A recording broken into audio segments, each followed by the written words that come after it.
also helping them provide training to their staff so that women can feel safe at night. And it is vital that the funding that we're providing is being used by local authorities, for example, to provide testing kits, provide taxi marshals to get women home safely at night.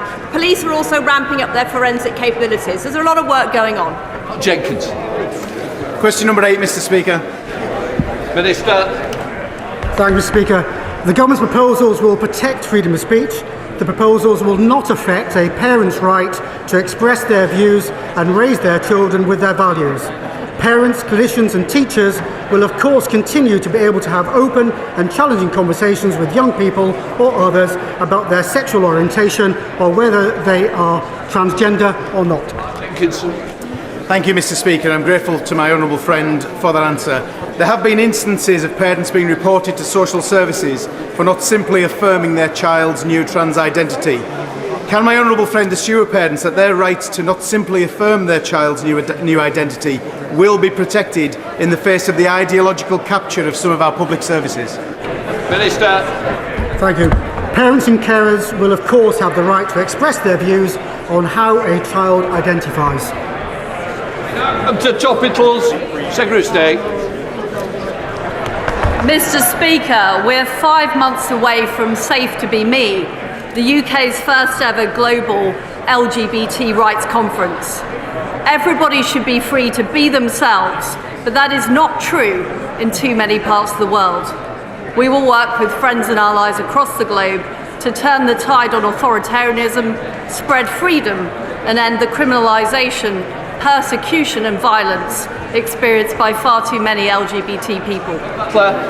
Mr. Speaker, Aylesbury has a sizable Pakistani diaspora, and we've seen excellent campaigns locally and nationally to encourage uptake of vaccines amongst this community. However, in the town's central wards, fewer than half of the people have had the booster so far. So what steps is my honourable friend taking to work across government to encourage vaccine take-up for ethnic minority groups, especially those who don't have English as their first language? Minister. Mr. Speaker, my department has been working across government to promote vaccine uptake among ethnic minorities. We've worked with trusted local voices, such as faith leaders, to spread messaging and publish key information and advice via community TV and radio stations, translated into a range of different languages, including Urdu and Punjabi. I also met the High Commissioner for Pakistan in May to consider other ways we can reach out to diaspora groups to promote vaccine confidence and uptake. And I should say, Mr. Speaker, between April and October 2021, the largest increase in vaccine uptake in over 50s was amongst the Pakistani and Black African ethnic groups. The Minister, Tawawatami. Thank you, Mr. Speaker. Department for Work and Pensions data show that 4 in 5 black people have less than 1,500 in the bank. More worryingly, approximately 1 in 4 Black British Bangladeshi and British Pakistani people have no savings at all. Energy bills are going up. Food prices are up, taxes are up. The cost of living will hit minority communities hardest. So what action will the Minister take to ensure that minority communities are not pushed into greater hardship this winter? Mr. Speaker, we have put £1,000 more per year on average into the pockets of the lowest earners through changes to universal credit, increasing the minimum wage next April to £9.50 per hour and helping with the cost of fuel bills. Our multi-billion pound plan for jobs, which has recently been expanded by 500 million, will help people across the UK to find work and to boost their wages and prospects, and this will disproportionately benefit those from minority-led communities. In May 2020, Professor Sarah Gilbert, with help from the Downing Street team, was working on the AstraZeneca vaccine. What more can my right honourable friend do to encourage more women in biomedicine? Well, my honourable friend is absolutely right about the achievements of Sarah Gilbert, and she was part of our Gender Equality Advisory Council working across the G7 to give those opportunities to more women and enable more of that entrepreneurship and ideas and innovation around the world. Does the Secretary of State share my concern that many older workers who lose their jobs find it difficult to get back into work, either because of employer prejudice or an artificial requirement for paper qualifications with no allowance made for capability or experience? And what's she going to do about it? Well, the Department for Work and Pensions have launched the 50-plus choices, which specifically addresses the issue that the honourable gentleman raises, and I'll get the Minister, in respect of that matter, to write to my honourable friend. Scott Benton. Thank you, Mr. Speaker. Outcomes for people in Blackpool with regards to education, health and employment are among the worst in the entire country. I welcome the Equality Data Programme, which is examining how factors such as social background and geography can contribute towards inequality. How does the Minister expect this programme to reduce those inherent inequalities which have disadvantaged people in Blackpool for decades? My honourable friend is absolutely right. Often where you live has a bigger impact on your outcomes than anything else. For example, the wage gap between London and the North West is £5.22 on average an hour. We are examining the drivers between these disparities, and we've appointed Catherine Birbalsingh to lead the Social Mobility Commission to help propose the policies that are going to sort this out. Thank you very much, Mr. Speaker. As the co-chair of the APPG for BAME businesses, I've been working closely with the Special Advisor, Diana Crouch, to identify and address the barriers that BAME entrepreneurs experience in accessing finance. A significant issue is the lack of data collected by banks and other institutions on the ethnicity of business owners. Will the Secretary of State meet with me and the APPG to discuss how better collection of business owners' ethnicity data can be driven forwards across government? Minister. I'd be very keen to hear what the APPG thinks are the solutions to this issue. She will know that collecting ethnicity data is a sensitive issue and it's not something that all people want to do, but I'm very happy to work with her and the APPG to find out more about how we can come to some resolution on it. Sim Metcalf. Thank you, Mr. Speaker. Does my right honourable friend agree that by increasing diversity in the STEM sector, it's not only good for the individual who will benefit from well-paid, creative, rewarding jobs, but it brings a wealth of talent and creativity to an ever more important sector itself? Well, my honourable friend is absolutely right. We need all of the talent in Britain on the pitch, which is why it's so important we get more people into STEM, particularly girls and women. We now going to start PMQs, but before we do, I want to remind everybody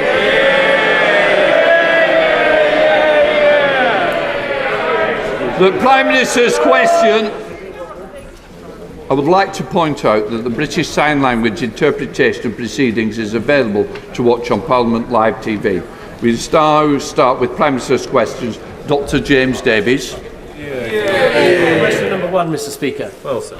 Prime Minister.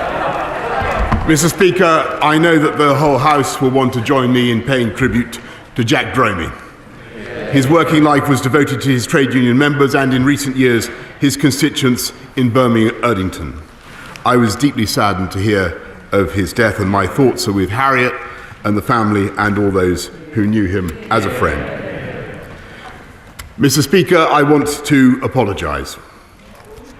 I know that millions of people across this country have made extraordinary sacrifices over the last 18 months. I know the anguish that they have been through, unable to mourn their relatives, unable to live their lives as they want or to do the things they love. And I know the rage they feel with me and with the government I lead when they think that in Downing Street itself the rules are not being properly followed by the people who make the rules. And though I cannot anticipate the conclusions of the current inquiry, I have learned enough to know that there were things we simply did not get right. And I must take responsibility. Number 10 is a big department with the garden as an extension of the office, which has been in constant use because of the role of fresh air in stopping the virus. And when I went into that garden just after 6 on the 20th of May 2020 to thank groups of staff before going back into my office 25 minutes later to continue working, I believed implicitly that this was a work event. But Mr. Speaker, with hindsight, I should have sent everyone back inside. I should have found some other way to thank them. And I should have recognised that even if it could be said technically to fall within the guidance, there would be millions and millions of people who simply would not see it that way, people who suffered terribly, people who were forbidden from meeting loved ones at all, inside or outside. And to them and to this House, I offer my heartfelt apologies. And all I ask is that Sue Gray be allowed to complete her inquiry into that day and several others so that the full facts can be established. And I will, of course, come back to this House and make a statement. Mr. Speaker, this morning I had meetings with ministerial colleagues and others. In addition to my duties in this House, I shall have further such meetings later today. Dr. James Davies. My constituent Carol Ridgway faces 8 weeks of stress and worry as she waits for an urgent appointment at the local breast clinic in North Wales. Yet despite the pandemic, 85% of patients in England wait only 2 weeks for their urgent suspected cancer referrals. What can my right honourable friend do to ensure equality of healthcare across Britain?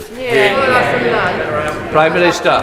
I thank my honourable friend for his question. I'm sorry about the case that he raises. Of course, health is a devolved matter, but I thank our NHS colleagues across the whole of the UK, and I point out that the Welsh Government will benefit from an additional 3.8 billion of funding this year, plus a further 270 million to support the response to COVID, Mr. Speaker.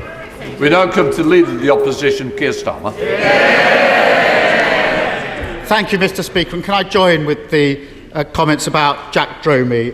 We will, I think, be doing tributes in due course in relation to Jack. Well, there we have it. After months of deceit and deception, the pathetic spectacle of a man who's run out of road. His defence that he didn't realise he was at a party. It is so ridiculous that it's actually offensive to the British public. He's finally been forced to admit what everyone knew, that when the whole country was locked down, he was hosting boozy parties in Downing Street. Yes. Is he now going to do the decent thing and resign? Prime Minister. Well, Mr. Speaker, it is... Hancock went. I think somebody will be going for an early cup of tea as well. Can I just say, the question's been asked. I want to know the answer. Your constituents want to know the answer. I don't need any extra help either. So please, Prime Minister.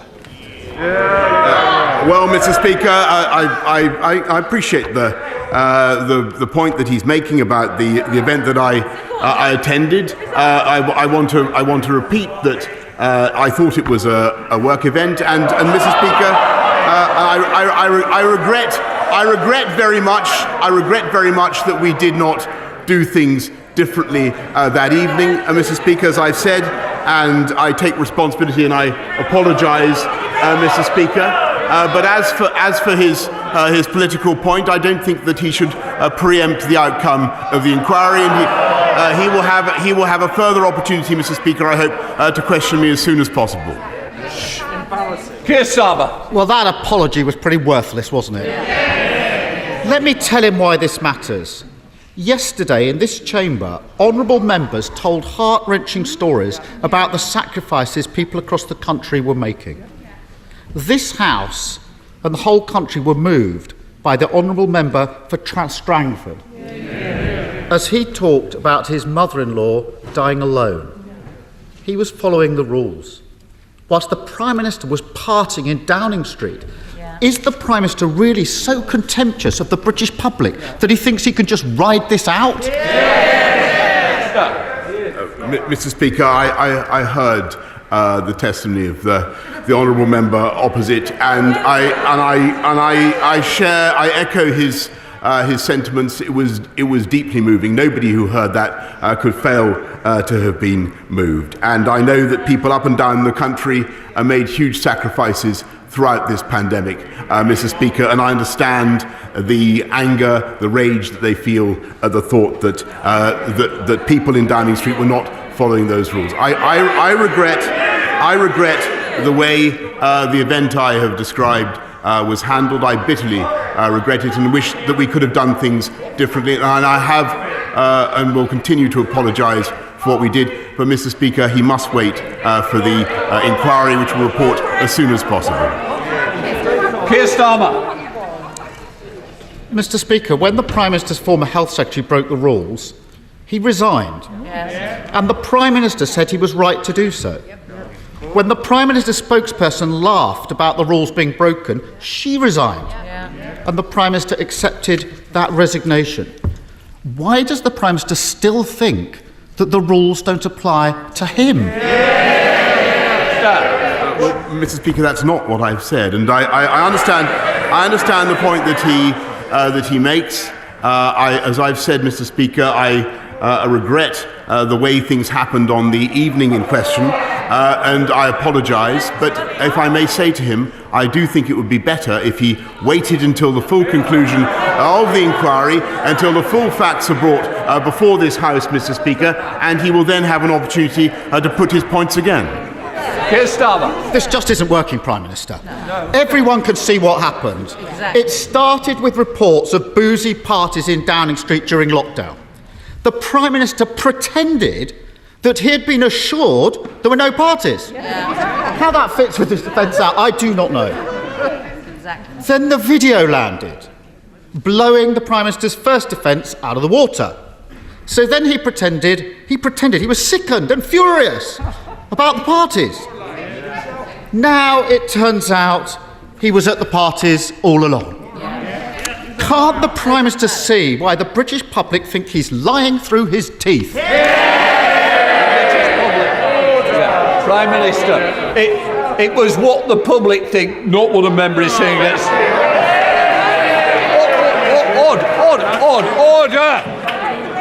order.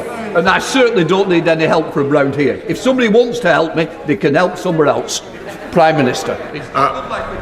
Mr. Speaker, it's up to the right honourable gentleman to choose how he conducts himself in this place. He's wrong. He's wrong. I say to him that he is wrong. He is wrong in what he said. He said what he is wrong what he said is wrong in several key respects. But, Mr. Speaker, that does not detract from the basic point that I want to make today, which is that I accept that we should have done things differently on that evening. As I've said to the House, I believe that the events in question were within the guidance and were within the rules, and that was certainly the assumption on which I operated. But can I say to him, Mr. Speaker, that he should wait before he jumps to conclusions, Mr. Speaker. A lawyer should respect the inquiry. I hope that he will wait until the facts are established and brought to this House. Keir Starmer. Mr. Speaker, so we've got the Prime Minister attending Downing Street parties, a clear breach of the rules. We've got the Prime Minister putting forward a series of ridiculous denials which he knows are untrue. Yes. A clear breach of the ministerial code. That code says ministers who knowingly mislead Parliament will be expected to offer their resignation. The party's over, Prime Minister. The only question is, will the British public kick him out? Will his party kick him out, or will he do the decent thing and resign?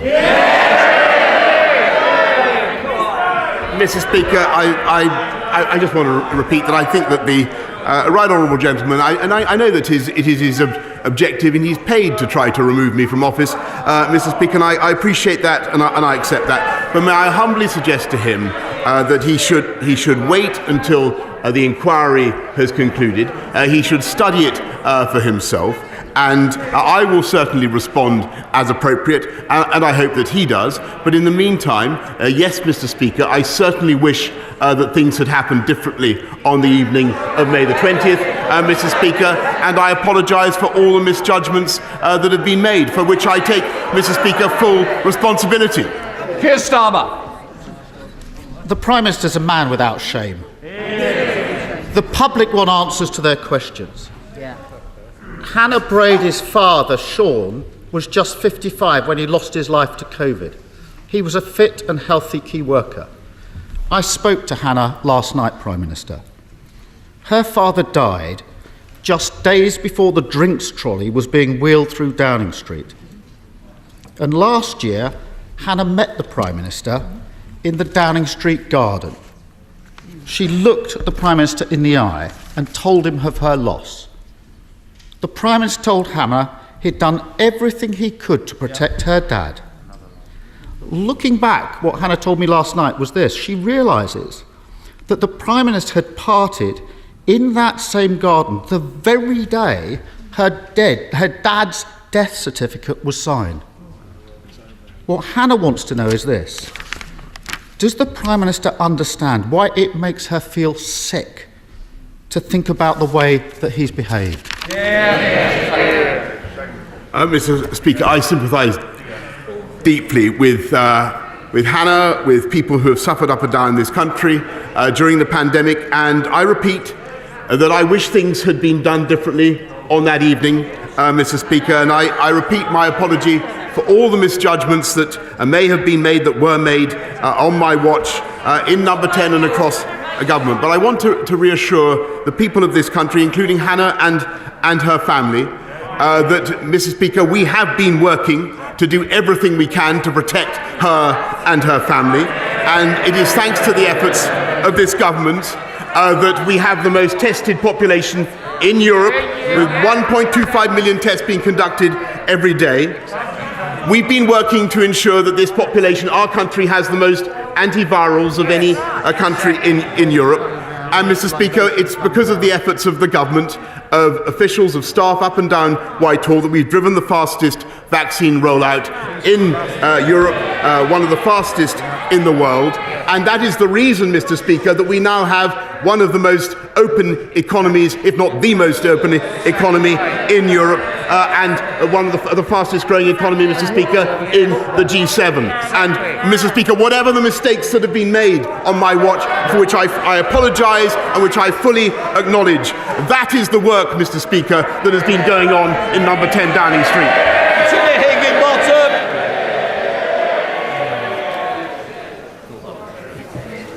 Thank you, Mr. Speaker.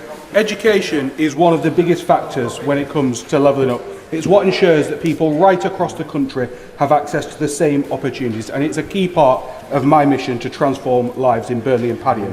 With that in mind, would the Prime Minister work with me to ensure that Burnley becomes the best place to study, whether you're in primary and secondary school, looking for an apprenticeship in advanced engineering, or undertaking a degree in cybersecurity? Yes, I thank my honourable friend, and we're investing in education up and down the country, and I'm delighted that Burnley College was part of a successful proposal to become an institute of technology, and that Burnley is home to the growing University of Central Lancashire campus, making it a fantastic place to study in Lancashire. Leader of the SNP, Ian Blackford. Thank you, Mr. Speaker, and can I add my remarks in terms of Jack Dromey, someone who was a festy fighter for workers' rights and an inspiration to so many of us across this House for the way that he conducted himself. We will miss him, and condolences to Harriet and to the rest of the family. Mr. Speaker, the Prime Minister stands before us accused of betraying the nation's trust, of treating the public with contempt, of breaking the laws set by his own government. A former member of Her Majesty's Armed Forces, Paul, wrote to me this morning. His father died without the love and support of his full family around him because they followed the regulations, Prime Minister. Paul said, as an ex-soldier, I know how to follow the rules, but the Prime Minister has never followed any rules. He does what he wants, and he gets away with it every time. The Prime Minister can't get away with it again. Will the Prime Minister finally do the decent thing and resign, or will his Tory MPs be forced to show him the door? Prime Minister. Well, I thank the right honourable gentleman, but I want to offer my condolences to his constituent who wrote to him, and just to remind him of what I've said earlier. And with the greatest respect to him, I think that he should wait until the inquiry has concluded. Ian Blackford. It's an open and shut case. It's an event that should have taken place. It broke the law, Prime Minister. And what's so galling about that response is that the Prime Minister feels no shame for his actions. The public suffered pain and anguish at being kept apart from their families. All the while, the Prime Minister was drinking and laughing behind the walls of his private garden. The public overwhelmingly think that the Prime Minister should resign. Trust has been lost, and the public will not forgive or forget. If the Prime Minister has no sense of shame, then the Tory backbenchers must act to remove him. They know the damage is done. This weak and contentious Prime Minister can no longer limp on. The message from the public is clear. Remove this unfit Prime Minister from office and do it now. Prime Minister.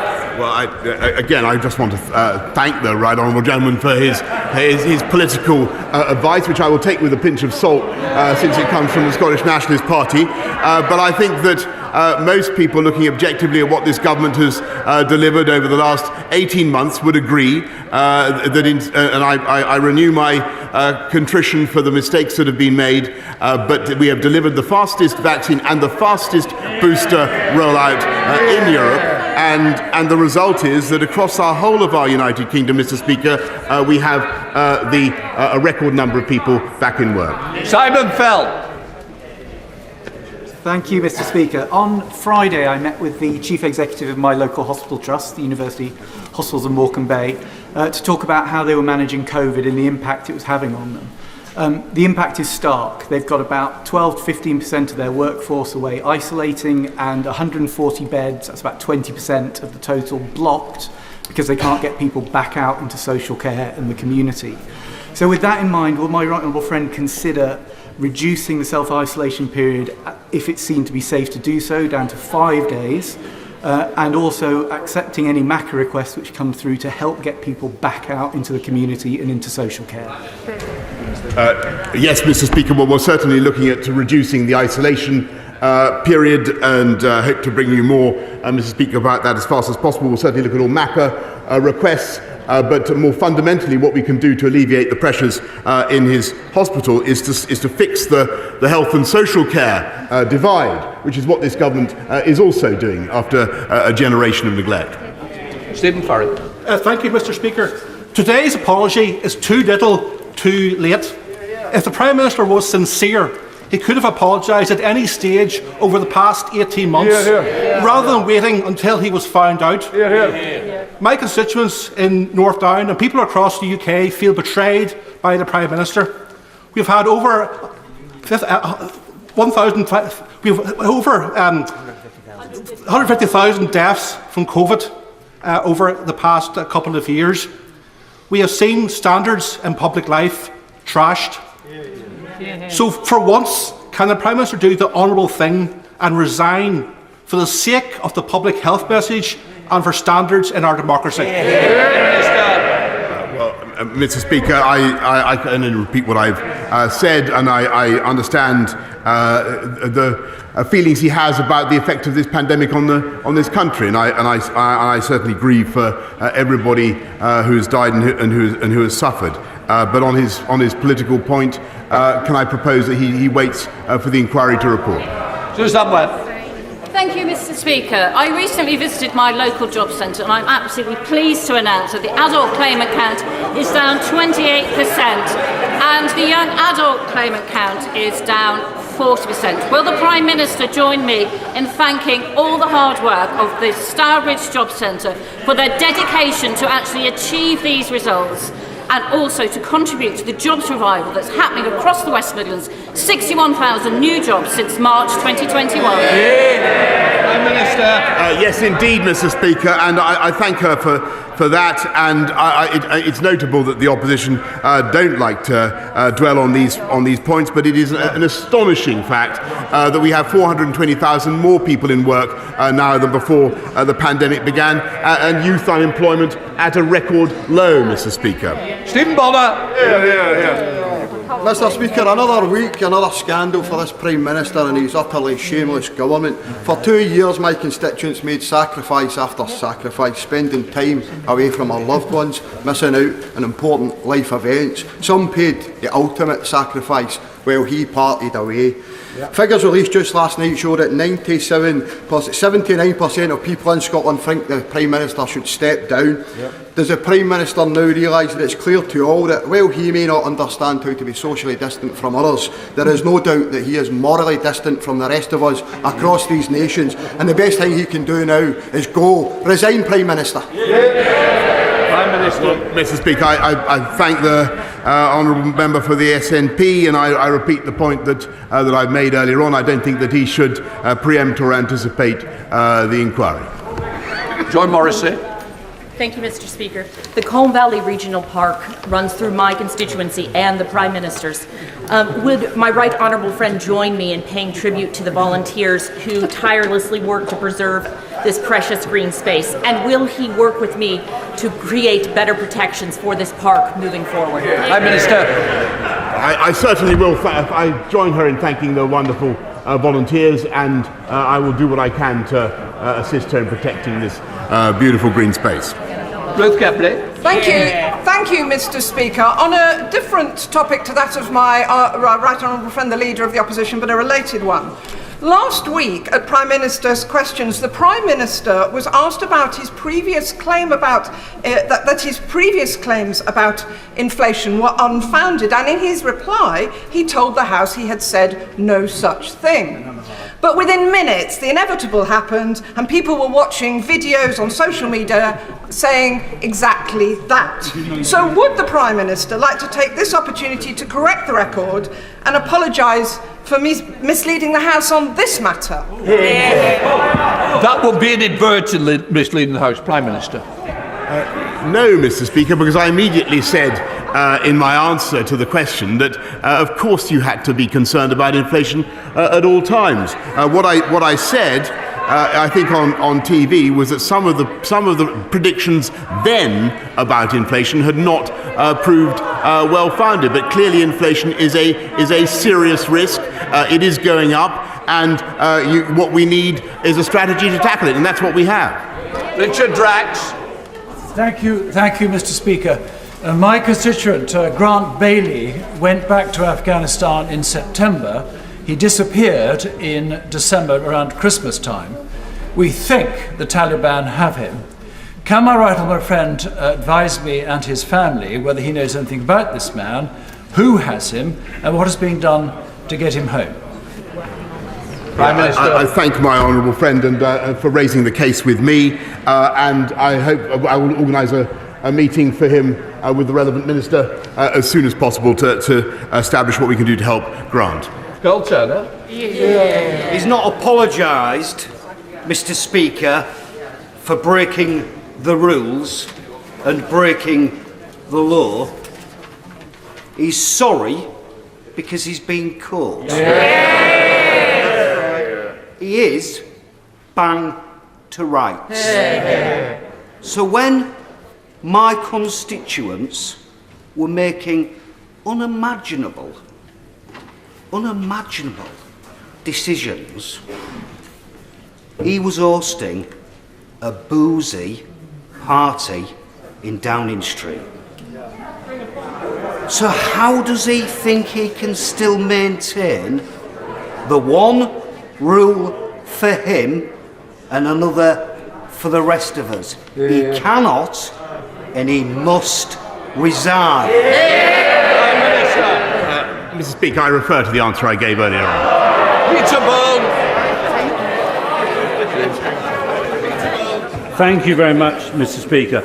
This Friday, my private member's bill, BBC licence fee abolition, gets its second reading. It will abolish the BBC licence fee and require the BBC to be funded by subscription.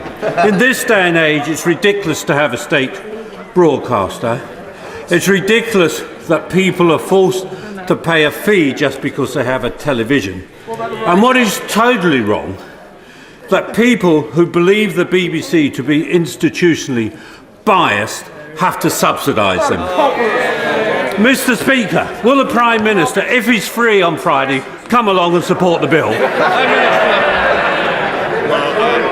Mr. Speaker, I have the highest respect for the media judgment of my honourable friend, and though I understand some of his strictures about the BBC, Mr. Speaker, I would also say that it is a great national institution. But I will study what he has to say with interest. Toby Perkins. Thank you, Mr. Speaker. We've all had Prime Ministers that we disagreed with or we didn't rate, but there's never been one that debased the office in the way that this. He's now forced to lie down in the back of his car to keep away from photographers. We all know the Prime Minister was sacked from 2 previous jobs for lying. So can he explain to the House why he believes that the great office of Prime Minister can be held to a lower standard than those previous jobs that he was sacked from? Prime Minister. Well, I welcome the point that the honourable gentleman makes. In the partisan spirit with which I think it was intended, I don't agree with him. But can I suggest to him respectfully that he waits until the inquiry is concluded, which I hope will be as soon as possible. Alberto Costa. Washing machine manufacturers are considering installing microfiber filter systems in all new washing machines. Will the Prime Minister ask his ministers? Will the Prime Minister ask his ministers to look at? We've got a slight problem. Some of you want to catch my eye. The longer this question takes, the less other people will get in. Alberto Costa. People laughing at plastic pollution, Mr. Speaker. Quite a disgrace. Will the Prime Minister ask his ministers to look into the viability of my bill, which has cross-party support and seeks to introduce inexpensive microplastic filters on all new washing machines? Well, I want to thank my honourable friend for his campaign. And I believe that we should tackle microplastic pollution, Mr. Speaker. And I'm glad that DEFRA are looking at the introduction of legislation for microfiber filters on washing machines as a cost-beneficial solution. And I will make sure that my right honourable friend, the Secretary of State for the Environment, will keep him informed of how we're doing. Mr. Brenda Sharma. Thank you, Mr. Speaker. I too wish to join colleagues in paying tribute to Jack Dromey. I knew him first in the early 70s and worked with him on the Greenwich strike. He will be greatly missed. Mr. Speaker, thousands of men and women in Afghanistan supported the NATO mission, and they have been abandoned. In 6 months, we don't have a credible route to help people out of Afghanistan safely. The most recent update from the FCDO is directly contradicted by the UN. While the FCDO claims that from spring the UNHCR will make referrals to evacuation schemes, the UNHCR's own website is very clear they make no such referrals. Mr. Speaker, is the government creating a Kafkaesque system to intentionally fail those we owe something to, or is this yet another case of the amateurism and hopelessness that prioritized pen farthing pets over human beings? Mr. Speaker, I believe he does a serious injustice to the efforts of local councils up and down the country to look after people coming from Afghanistan, and I think he does an injustice to the efforts of the UK. We are proud already under Operation Pitting to have evacuated 15,000 people from Afghanistan, Mr. Speaker, and we've allocated 286 million in aid, in assistance for people in Afghanistan, and we are continuing to offer safe passage to this country from Afghanistan. Paul Holmes. Thank you, Mr. Speaker. The Prime Minister will be aware that Eastleigh was formed as a railway town. From producing locomotives and carriages to building gliders for the D-Day landings, Eastleigh has a proud railway heritage. Hear, hear. Given this pedigree, the excellent transport links and the need to level up the south, does he agree with me that Eastleigh would make the perfect home for the new headquarters of Great British Railways? Well, Mr. Speaker, my honourable friend is a great champion for Eastleigh, and as I told the House earlier, further details of the competition to identify the new Great British Railways headquarters will be announced in the coming weeks. Mr. Speaker, in my constituency of Stockport, the average rent for a two-bedroom property is an unaffordable £800, and recently, in the last 13 years, the rents have been significantly increasing. One constituent contacted me recently to explain that she and her husband, who are in their 70s and suffer from ill health, have just been served with a Section 21 notice after living in the property for almost 20 years. Mr. Speaker, the Prime Minister's own manifesto promised a better deal for renters, which included abolishing no-fault evictions. So when will he scrap this practice and reintroduce the much-needed Renters Reform Bill, which seems to have been kicked into the long grass? Minister. Well, Mr. Speaker, one of the first things I did when I became Prime Minister was to uprate local housing allowance so that people on social rent would be able to afford where they live more easily, is a key component of tackling the cost of living, Mr. Speaker. But what we're also doing is building record numbers of homes, Mr. Speaker, and I was very pleased to see a huge increase in the number of people able to get the homes that they need. But the point that he makes about renters is also very, very important. And that's why we're tackling the rights of renters as well. Jack Brereton. Thank you, Mr. Speaker. 56 million through the Levelling Up Fund, 40 million through Transforming Cities. This is just some of the investment we've secured for Stoke-on-Trent recently. Would my right honourable friend agree, after decades of neglect, this Conservative Party is the only party that is levelling up opportunities in Stoke-on-Trent? Prime Minister. Prime Minister. Well, I thank my honourable friend. He is a fantastic champion for Stoke-on-Trent, and in addition to all the things that we are supporting in Stoke-on-Trent, I'm delighted to say that Stoke-on-Trent will become the home to the Home Office as well. Dr. Philippa Whitford. Thank you very much, Mr. Speaker. I think this session shows how much of a distraction the Prime Minister's behaviour has been. I want to ask him that after a recent survey showed 37% of small businesses felt totally unprepared for the introduction of import controls, rules of origin and the upcoming SPS checks. So will he listen to the FSB and introduce financial and technical support to those small businesses, or is he just too busy drinking in his garden? Prime Minister. Mr. Speaker, I thank her, but what we are doing is offering financial and technical support to businesses, and they are responding magnificently. And as we come out of the pandemic, we are seeing, as I said to the House earlier on, record numbers of people in work and youth unemployment at a record low. Alicia Cairns. Speaker, the motto of England's smallest county, Rutland, is multum in parvo, much in little, and never has that been more true than the last 2 weeks. The greatest Roman discovery in 200 years, an ichthyosaur, the greatest fossil discovery in 100 years. So will he please support us to build a new tourism industry and 2 heritage museums in Rutland to preserve these amazing discoveries in our county? Prime Minister. Well, Mr. Speaker, I'm agog. I'm longing to come and see these extraordinary additions to the cultural heritage of Rutland, and I thank her for drawing it to my attention, and I look forward to making a visit as soon as I can. Daniel Zeitner. Mr. Speaker, the government's flagship Green Homes grant scheme collapsed in a £1.5 billion shambles at the end of last year, with just 81 vouchers issued in Cambridge and just 85 in the Prime Minister's constituency. With energy bills about to go through the roof, what is it about this government that makes it so peculiarly unable to run a basic loft-lagging scheme? Prime Minister.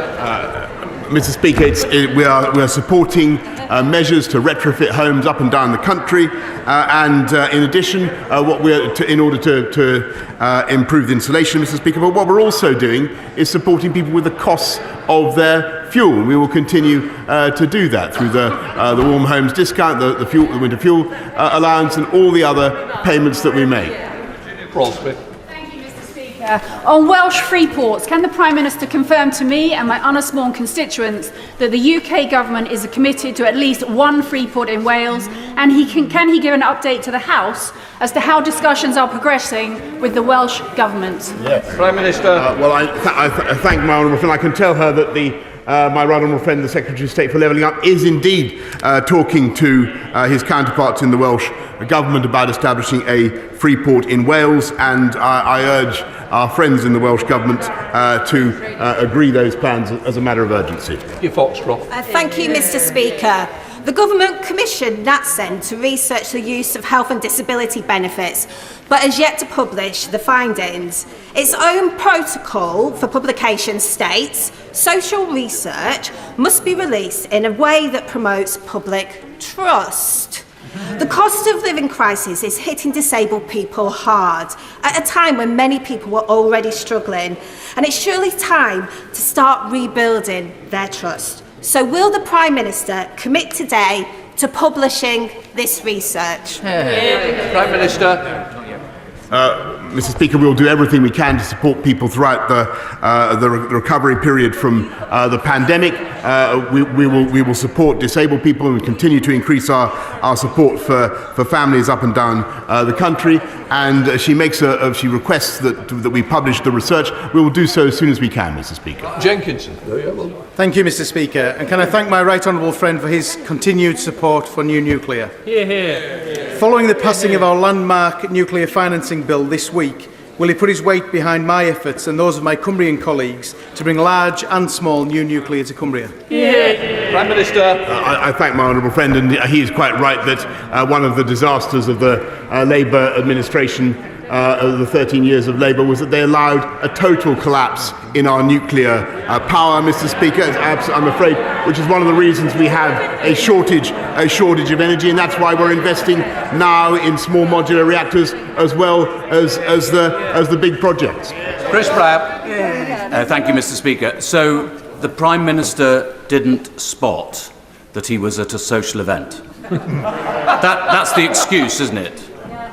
Come off it. I mean, how stupid does the Prime Minister think the British people are? The worst of it is, he's already managed to completely destroy Allegra Stratton's career. He's tarnished the reputation of Lord Geit. And now he's making fools of every single MP who cheered him earlier. Every single one who goes out on the radio and television to defend this shower of shenanigans. Would it not be absolutely despicable if, in the search for a scapegoat, some junior member of staff ends up losing their job, but he kept his?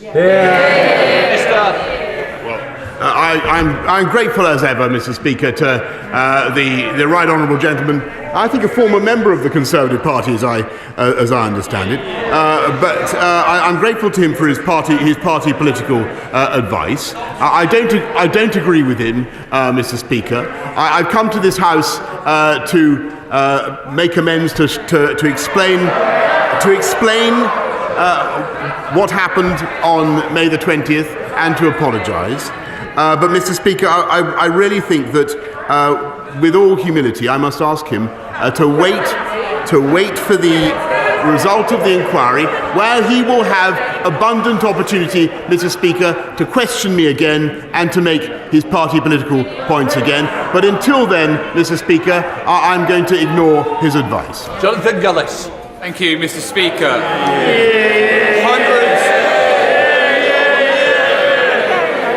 Hundreds of respondents took part in the Stoke-on-Trent North Kidsgrove and Talk Bus Back Better survey, of which 80% said they would use the bus more if services were improved. The Conservative-led Stoke-on-Trent City Council has submitted a fantastic Bus Back Better bid for £90 million to improve our infrastructure and our services. So will the Prime Minister make our day in Stoke-on-Trent and announce that money's coming soon? Prime Minister. I thank him for his fantastic championing of Stoke-on-Trent. I also thank him, Mr. Speaker, for volunteering to serve as a teacher again during the pandemic. A wonderful thing to do, Mr. Speaker, and I will certainly look and see what we can do to satisfy his request for more buses in Stoke as fast as possible. Final question, Ed Davey. Mr. Speaker, Can I join in the tributes to Jack Dromey, an outstanding trade unionist and member of this House? Mr. Speaker, after another shameful week for his government, this has been a shameful attempt to apologise to this House today. So can the Prime Minister explain why the only person to resign so far for this scandal is Allegra Stratton, a woman, while he, the man who sanctioned and attended at least one party in 10 Downing Street, still sits in his place? Mr. Speaker, advisers advise and ministers decide. So will the Prime Minister, for the good of the country, accept that the party is over and decide to resign? Prime Minister. Mr. Speaker, I thank him for his question. And I respect the point that he's making, but I must say I disagree, and I would ask him I would ask him to wait and see what the inquiry says, and I'll be very happy to talk to him then. I'm going to let people leave before we start the urgent question.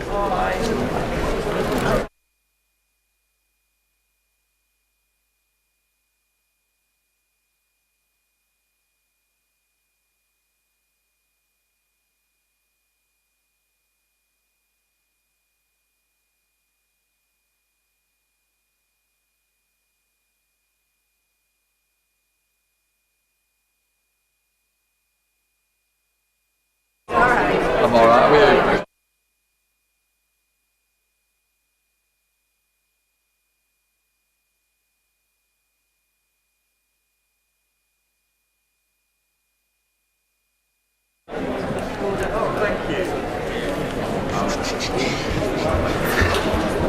Order. We're now about to start the urgent question. I call on Miriam Cates. Thank you, Mr. Speaker. To ask the Minister to provide an update on the government's vaccination strategy. Minister. Thank you, Mr. Speaker. I'm grateful to my honourable friend for her question. We have built 3 lines of defence to give us the best chance of living with COVID-19 and avoiding strict measures: vaccination, testing and treatments. Vaccination is the most important of those three, especially in light of the new Omicron variant. Recent data from UK HSA shows that unvaccinated people are between 3 and 8 times more likely to be hospitalised with COVID-19. So every jab counts, keeping people out of hospital and saving lives. Since Omicron began making its way around the world, our strategy has been to massively expand vaccination. We set the highly ambitious target of ensuring everyone eligible for a booster will be offered one by the end of December, and we met that target. 80% of eligible adults in England have now had the booster, including 87% of people over 50. It means that, per capita, we are the most boosted large nation on the planet. In addition, more than 1.4 million young people aged 12 to 15 have already had their first dose since the vaccine was rolled out to this age group in September, with thousands still getting jabbed every day. And as of the 10th of January, eligible children aged 12 to 15 are being offered a second dose in their schools. This vaccination effort is a vital part of ensuring the safe return of pupils to the classroom after Christmas, and the continuity of in-person education, which we know is so important for their development. As we have done throughout our vaccine programme, we listen to the advice of the JCVI, whose clinical expertise is second to none. And our vaccination strategy has been highly successful, allowing us to live with fewer restrictions than many other places around the world, and keeping our children in educational settings where they belong. Mr. Speaker, once again I want to underline my thanks to everyone who has made our national vaccination programme possible, including the JCVI, the NHS, our Vaccines Task Force, the vaccinators and all volunteers across the country. I'm sure the whole House will join me in thanking them for everything they've achieved. Miriam Cates. And I thank the Minister for her statement, and the UK's vaccine rollout has indeed been enormously effective. But in September, the JCVI did express concerns about a child vaccination programme because of uncertainty regarding the magnitude of potential harms. Following advice from the CMO, the government pushed ahead with the mass vaccination of healthy children on the basis that while the benefits to children's health were marginal, it may reduce transmission and keep kids in school. Around 50% of 12 to 15s have now been jabbed.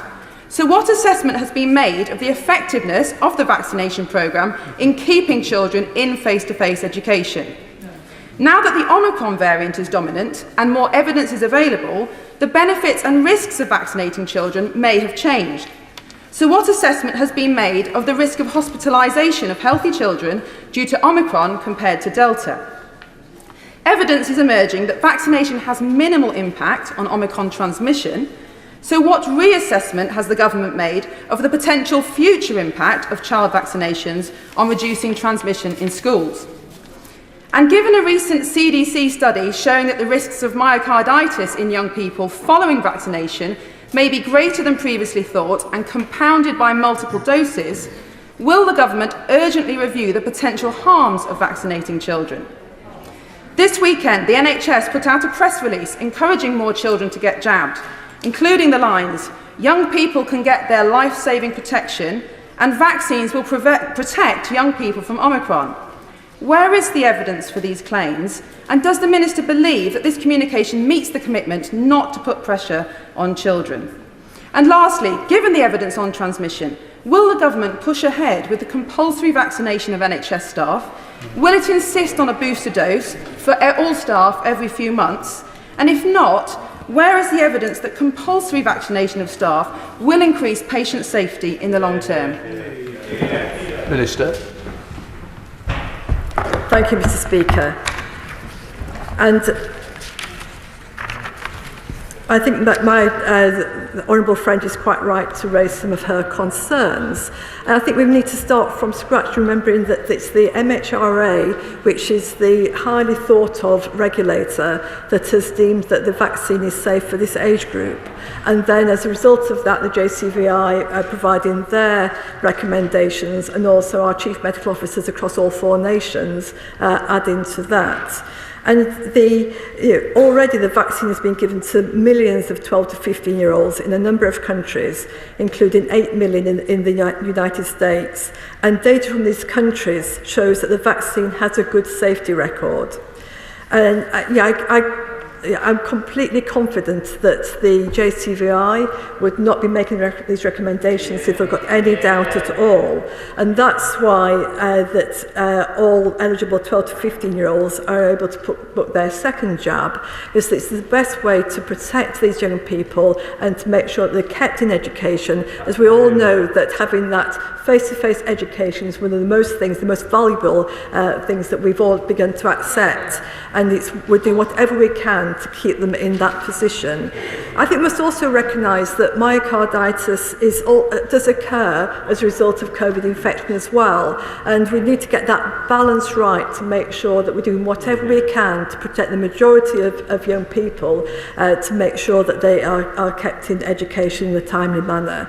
I think it's quite right that we continue to follow the scientific evidence, the clinical advice that we have done throughout this pandemic. We now come to Shadow Minister Andrew. Thank you, Mr. Speaker. I'd like to start by thanking the Honourable Member for Penistone and Stocksbridge for securing this urgent question, to you, sir, for granting it, and to the Minister for her statement.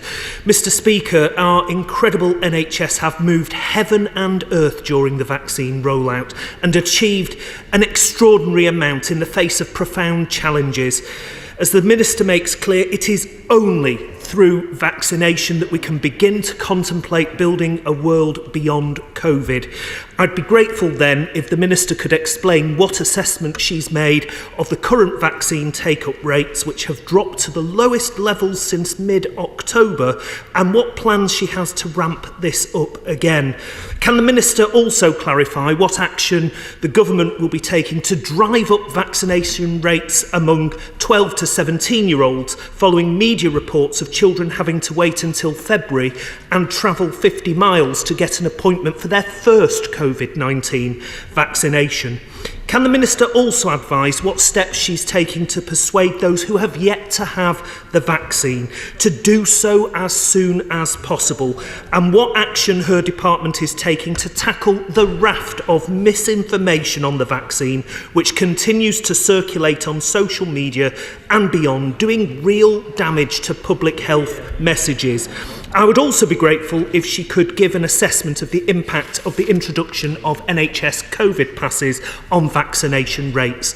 Mr. Speaker, over the course of the pandemic, immunocompromised, suppressed and clinically extremely vulnerable people have been badly let down. They are crying out for further clarity, and recent reports highlight the fact that over 300,000 housebound people are yet to receive their booster. Can she take this opportunity to provide the vital clarity that people need and set out the government's booster vaccination strategy for housebound CV and CEV people? And lastly, Mr. Speaker, can she outline what further steps are being taken to vaccinate the world? As the development of Omicron shows, delay with regards to global vaccination has stark public health consequences here at home, with reports of the UK discarding hundreds of thousands of vaccines over the last few months. Can she reassure the House that assisting with vaccinating the world remains a priority for her department and this government? Thank you, Mr. Speaker, and I'd like to thank the Honourable Gentleman for a measured approach to this, and I think we've seen throughout the pandemic that everybody working together gets us to where we need to be, which is making sure that people are safe. He asked a few questions about the current vaccine programme and the uptake rate. I mean, I'm delighted that just about 80% of people aged over 18 have now been boosted, which I think is a fantastic achievement, and over 90% of everybody of the population aged 12 or over have had their first dose, and 83% have taken the offer of the second dose. I would like to reiterate the offer of a first dose and the second dose is always there. If people haven't yet come forward for their first dose, it's not too late. They can go to a walk-in centre or to make an appointment over the National Booking Service or through their GP to get that all-important vaccine. With regards to 12 to 17-year-olds, the school age immunisation service has started to roll out again this week, and people can take the out of school offer as well by booking through a national booking service and to the walk-in sites. I know you mentioned about a case where somebody had to travel 50 miles. We did look into that situation, and it wasn't quite right, and we've been in touch with that particular member of the public, and that situation has been resolved. With regards to housebound patients, now this is the responsibility of either the primary care network or the CCG, depending on the local scenario. And every housebound patient has been offered their booster vaccine now. But if they feel that it's not that the timing hasn't been quite right, then if any MP in this House has got a case, if they want to take it with their CCG, and if that doesn't get to a solution, then I'd be happy to take that up on their behalf. The Honourable Gentleman talks about the ambition not just to vaccinate the UK, but to make sure that globally people are protected. I'm delighted to announce that as of the end of the year, we donated 30 million doses, partly through COVAX and partly through bilateral agreements, which I think is a great achievement, and we have that commitment in place for 100 million by end of June this year. Jeremy Hunt, Chair of the Select Committee.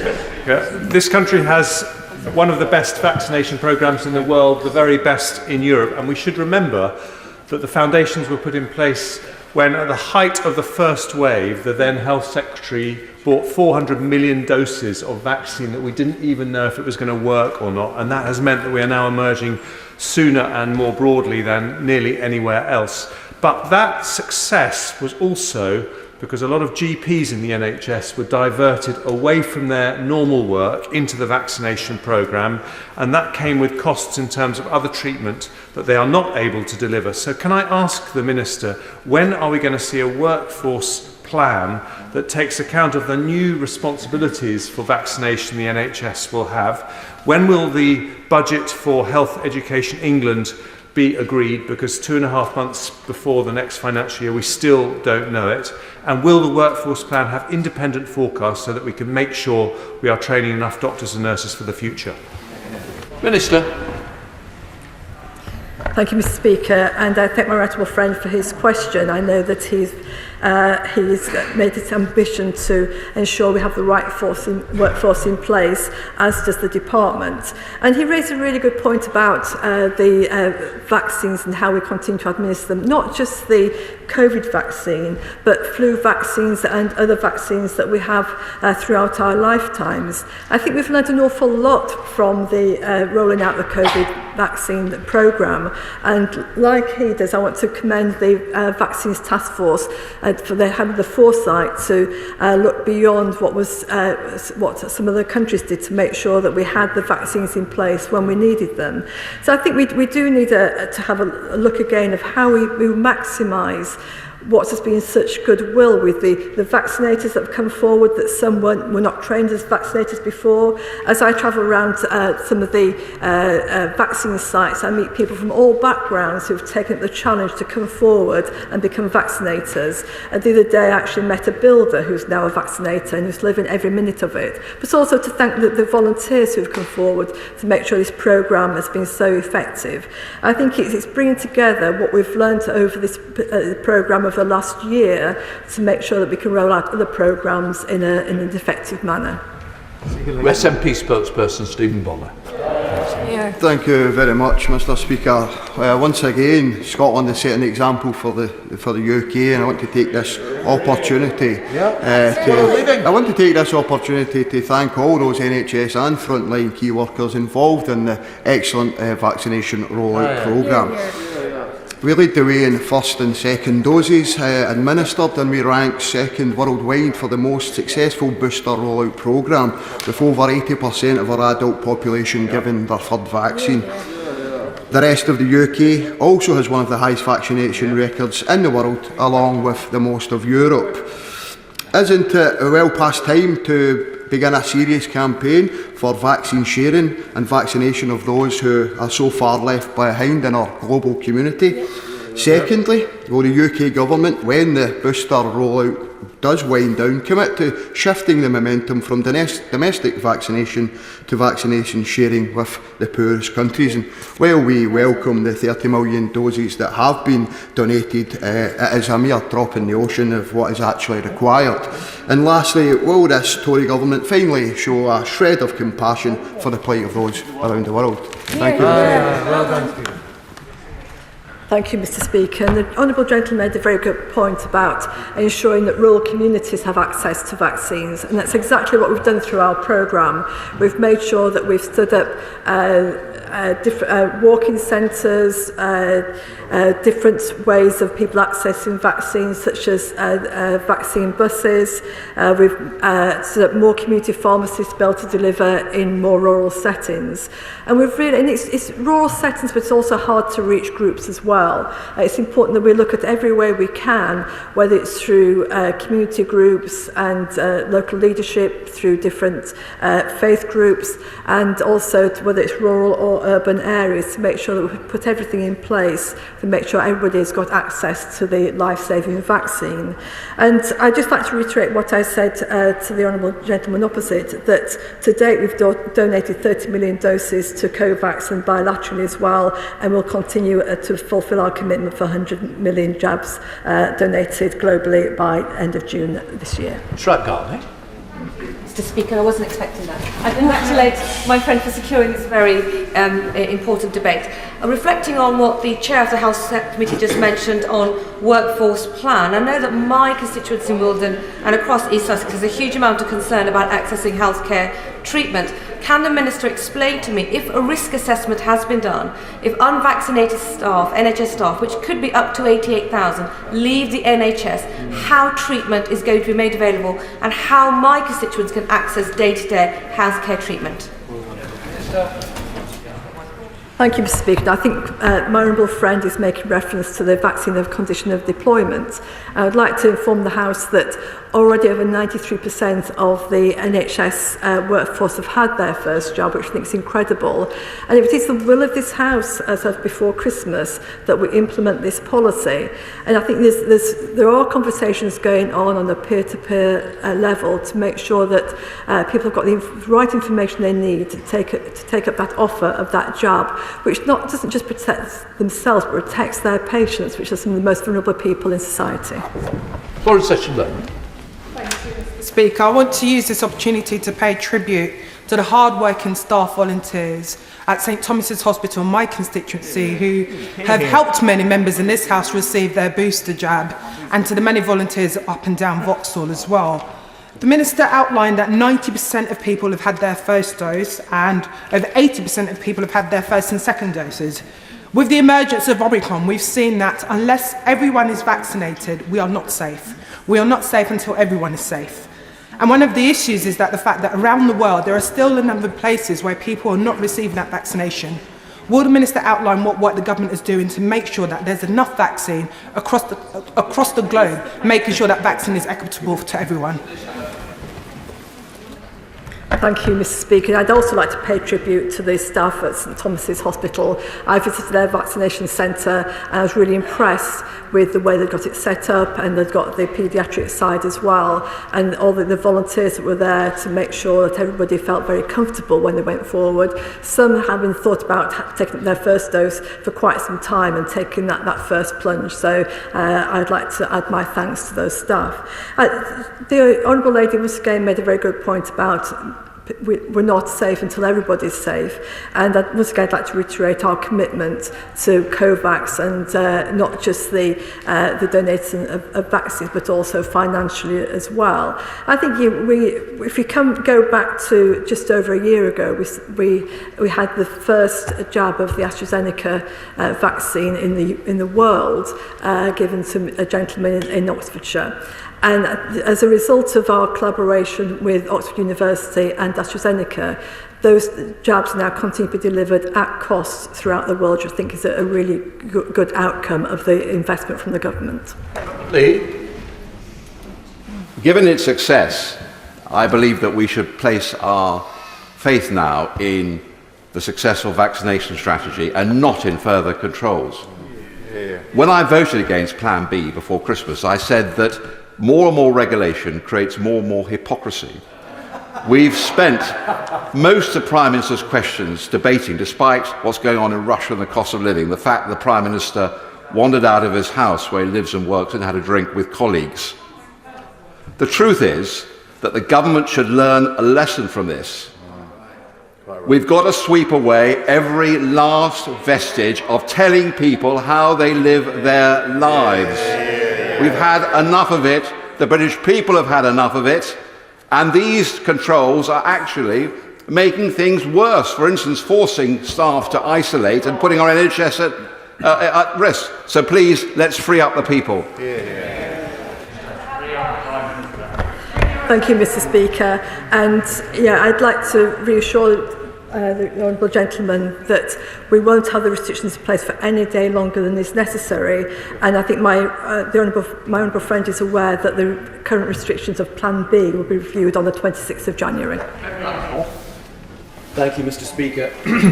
Many of us have constituents who are having treatments and operations cancelled, long-awaited operations, because the hospitals are full of the unvaccinated. We have one of the most indulgent approaches in England to the unvaccinated. Why doesn't she follow the example of New Zealand, Australia and the rest of Europe and do much more to incentivise people to get vaccinated?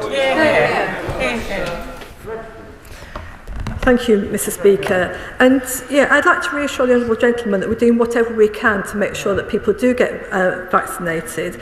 But I think some of the stats speak for themselves. That I think that people 8 times more likely to be hospitalised if they're unvaccinated, and more than 6% of those in ICU are also unvaccinated. But I think we're not a nation that forces people to do things unnecessarily, and the behavioural insights team across government have been looking at different ways to get those who haven't come forward yet to get their jab, and there's pros and cons of looking at different ways of doing that at the moment. I think we've got the right approach, which is explaining why it's so important to come forward to get their jab. Sir Desmond Swain. Mr. Speaker, my honourable friend's question was about whether there was a reassessment of the strategy on the basis of what we know now about Omicron, which we didn't when the strategy was set out. So will she answer that, particularly in respect of the policy of sacking NHS staff who aren't vaccinated, given that we now know that the rationale disappears because it doesn't stop you from catching it and it doesn't stop you from infecting others? Thank you, Mr. Speaker. And my right honourable gentleman makes a very good point. But I think I would like to go back to the MHRA, which is obviously globally recognised as one of the best regulators. It's advised that the benefits of vaccination still outweigh any risk in most individuals. And with regards to myocarditis, which I think the honourable gentleman was referring to as well, it's greater in those children that have been infected with COVID than it is in those who have been jabbed. Although I must stress, Mr. Speaker, that instances in both these circumstances are extremely rare, but the JCVI do continue to review all data on a continuous basis. Daisy Cooper. Thank you, Mr. Speaker. It's clear that the government does need a new strategy for driving up vaccinations amongst the unvaccinated. And around the country, there are practical examples of things that are working, which the government could roll out nationally. So will the Minister commit to looking at ideas like vaccine tracing, the offer of an on-the-spot vaccination when somebody comes into contact with any part of the NHS, and the offer of free cabs for those who are struggling to get to a vaccination centre because of the cost or caring arrangements? These things are working already, and yet they're not being rolled out nationally. Thank you. Thank you, Mr. Speaker. I would like to reassure the Honourable Lady that there's lots of different measures across the whole of the country being put in place for what works in different specific areas. For example, there's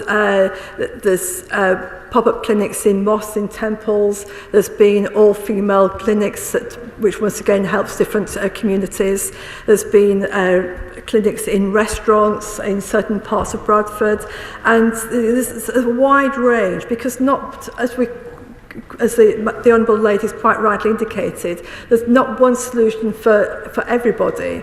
And I think the fact that we've already got over 90% people having their first dose is a huge success, but it's the last few are the ones that are hardest to reach, and that's why we are putting in different measures to make sure that we do the right thing for those individuals in those different places and look at what will work for individuals across the different communities. Steve Baker. Thank you, Mr. Speaker. When what is at stake is the balance of health risk for children right across Wickham and every constituency in the whole country, isn't my honourable friend for Penistone and Stockbridge absolutely right to ask the Minister to task the JCVI and indeed the medical officers with a reassessment of new evidence? And since my honourable friend just stood at the dispatch box and said evidence is kept under continuous review, whatever, and she nods, why can't she please just come to the dispatch box and say she's going to ask the experts to revisit the new evidence to just check that the balance of health risk for children is still appropriate and she's satisfied with the responsibility which she bears for the decision that's been taken? I thank my honourable friend for that, and he's quite right that we do bear responsibility, and I don't take these decisions lightly at all, and neither does my right honourable friend the Secretary of State, and that's why continually the JCVI and the CMO review not just the UK data but the national data as well for every age range, for every vaccine, and for every eventuality. And I know that the CMO will have heard his request today, and I'm sure he'll be completely focused on making sure that the JCVI do continue to monitor in the specific way that he's asking for. I bet. Thank you, Mr. Speaker. First of all, can I congratulate everyone in Sheffield, GPs, the hospitals, the City Council, who worked brilliantly together to deliver thousands of vaccines in the run-up to Christmas. I want to ask particularly about people with compromised immune systems. I declare my own interest in that. The third dose, followed by booster, is absolutely right, but there's a lot of confusion to begin with about whether it was the consultant or the GP who should be responsible for contacting people about this. I think this is just about being sorted out. But I've now had an email today from my constituent Jeanette, who's in this position, that says that everyone should have received a letter in this situation offering availability of new treatments. She got the letter, her husband didn't. Everyone should have got a PCR test, apparently, sent to him in the post. She didn't get one. She was told to ring 119. When she rang, she couldn't actually find an option to complain she hadn't got a PCR test. So will the Minister have a look at how this availability of new treatments, how the PCR test being sent, who's responsible for it, and what happens when it doesn't get enacted properly? Thank you, Mr. Speaker, and I thank the Honourable Gentleman for raising this really important part of our strategy to make sure that we can react very quickly with those who have got certain conditions and for them to have ready access to the antivirals, which is the third part of our strategy to combat coronavirus. And it is a matter of GPs and hospital consultants linking up to make sure that the right conditions are considered. So if she had I would advise her initially to contact her GP to make sure she fits the category. And if she's received a letter but no PCR test, then she should contact 119, test and trace.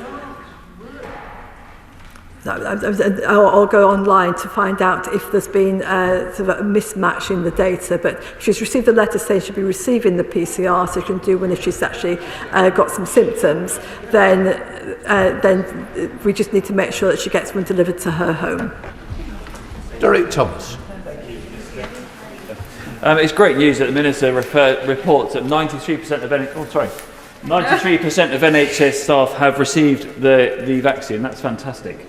And I commend every effort that's made to encourage the NHS staff and all those involved in delivering care to receive the vaccine. But what will the government do if in a few weeks we find that there are still a critically high number of people in the NHS that have not had the vaccine, will actually face being sacked or moved in April? How will that be protecting the NHS? Thank you, Mr. Speaker. Well, as the Honourable Gentleman said, that to date, over 93% of the NHS have had their first jab. And I just want to put out a plea. I mean, we've already got the vaccines a condition of deployment in the care sector, and we didn't see that cliff edge that so many people predicted. But I also want to take it back to my own personal circumstances. My father was in a care home for over 7 years, and his carers became his family. And we always do the best for our family, and we want to make sure that they're protected in the same way that we're protected. And that goes on to the NHS staff as well, and other CQC regulated organisations. And it's about patient safety. At the end of the day, that's what we're looking for. We want to make sure that every patient is kept safe. Mr. Speaker, I must say I'm amazed at the complacency of the Minister in relation to the potential loss of staff as a result of the vaccine mandate. The care sector has lost 54,000 people who refuse to take the vaccine, with a result that hospital beds are blocked, care packages are not being given, and care homes are under pressure. Now, if the social care sector is an indication that you cannot force people to take the vaccine, and the Minister's own assessment is that there could be up to 88,000 staff who will resist taking the vaccine. In the past week, we have seen 40,000 people off in the NHS because of having to isolate and the chaos that has caused. How does he intend to deal with the chaos of 88,000 staff not being available because of the vaccine mandate? Thank you, Mr. Speaker. I don't recognise the data that he's put forward, but I think what's also important is that that we've already invested £465 million in the recruitment and retention programme for care home staff. I think that's important to recognise that it is a very worthwhile career, and the carers I've met are really dedicated and get a lot from it. I think once again I come back to the fact that it's important to keep the most vulnerable in our society safe, whether it's care home residents or patients that are acutely ill in hospital. Parker. Very much, Mr. Speaker. My sources in the NHS tell me that last week they received either from the department or from NHS England effectively instructions on how to go about firing people from the NHS in April if they haven't been vaccinated, and this caused them quite considerable concern. Now, the government's own analysis, so this is prepared by her department, and it's not an analysis of what the position is now, it's the expectation of where we get to in April. So her own department, signed off by her, thinks that 73,000 NHS staff will be leaving and 38,000 domiciliary care workers. Now, my question is this. I want people to be vaccinated, but we know that the protection against infection wanes quite quickly from 10 weeks onwards, so that means you're not protecting others. I want to see people vaccinated. I think the best way, and the way that public health professionals think is the best way, is to persuade people, not threaten them with the sack. So can I urge her, even at this stage, before the February the 3rd, when if people haven't had their first jab, they won't be able to get to April, can I urge her to come back to this House and reflect on whether threatening people with a sack if they don't get vaccinated is the right policy? Thank you, Mr. Speaker. And I completely agree with my right honourable friend that persuasion is the right way to go. And that's why, first of all, when for the care home staff, the uptake went up tremendously. And we also know that since we implemented this policy for the NHS, that the uptake in NHS staff has increased tremendously as well, which is really encouraging. But we want it to be a positive choice. We want it to be a choice for people to understand it's protecting themselves and it's protecting their families, but also protecting the patients and making sure that the patients they care for are safe. And those one-on-one conversations are ongoing to make sure people understand from the perspective of patient safety, it's the right choice to make. Thank you, Mr. Speaker. With rates of infection high amongst teenagers, many have simply been unable to get double vaccinated, yet due to being infected in the period that they would have been eligible and having to wait 12 weeks to then get a jab. So unfortunately for families hoping to travel in half term, they cannot access a COVID recovery certificate through the NHS app or through 119, despite contracting COVID being the very reason that they are not double vaccinated. So families are currently facing the prospect of having to cancel travel plans this half term, which has an impact not only on our constituents but on the travel industry as well. So I know that the department is looking at a solution for this, but could the Minister give some clarity that this will be achieved before half term to give that confidence to make those travel plans? Thank you, Mr. Speaker. And the Honourable Lady makes a very good point, and it's not the first time it's been raised with me. And we had this situation on the run up to Christmas as well, and we're obviously now run up to half term. I'm sure we'll get it on the run up to Easter. I would like to reassure the Honourable Lady that measures are being looked at to see how we can resolve this situation. Thank you, Mr. Speaker. And I thank my honourable friend for efforts to save us from vaccine-only passports, leaving the option for testing on the table. Given what we know about the impact of vaccination on transmission, and that with compulsory vaccination the government's central assumption is the loss of more than 100,000 healthcare workers, the Minister has set out that patient safety is paramount to her. Does she therefore share my concerns that we risk lulling healthcare workers and patients into a false sense of security? And is it not the case that daily healthcare worker testing is a much safer option to rely on for the protection of patients? Thank you, Mr. Speaker. And my honourable friend makes a very good point about daily testing, and that is being carried out in certain cohorts of the workforce. And the UK HSA continue to monitor what's the best way is to make sure that the workforce, whether it's in the NHS or in other parts of the industry, actually protects each other as they go about their work tasks.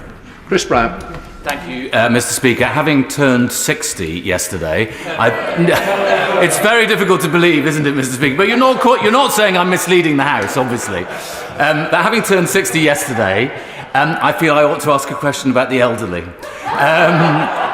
So there is an issue now because quite a lot of people who had their booster vaccines in the elderly group will have had them in September and October of last year.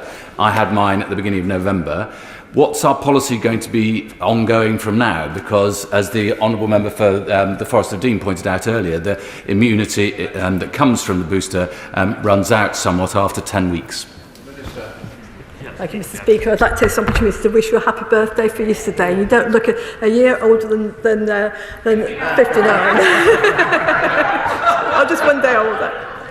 The Honourable Gentleman raised a very good point, and I think once again I'll come back to JCVI, who provides advice for ministers, and they've looked at this, and they did make the recommendation just towards the end of last week that they felt that a fourth dose or a second booster was not appropriate at this time, and it was important to focus on boosters and people coming forward for their first dose and their second dose. But I will reiterate that the JCVI do continue to keep this under constant review, and should that situation change, then they will provide that advice. I'm going to hand over to my colleague, but I would say, don't forget, we've still got some nurses here that could be doing injections on a pop-up in the House of Commons to help the Minister. Dr. Caroline Johnson. Thank you, Madam Deputy Speaker.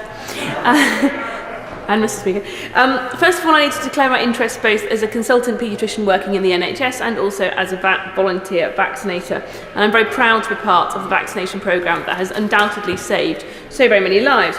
But in my question, I want to focus on children. I've worked in the hospital over the last few months and have been looking after children who have positive tests. But that's not unexpected because it's high in the population, and of course we test everybody. But I've not been looking after children who were admitted because of COVID. We heard in September that the decision on what to offer children vaccine was finely balanced. Indeed, the JCVI referred it to the CMO, who finally decided on the basis of educational disruption to offer children vaccines.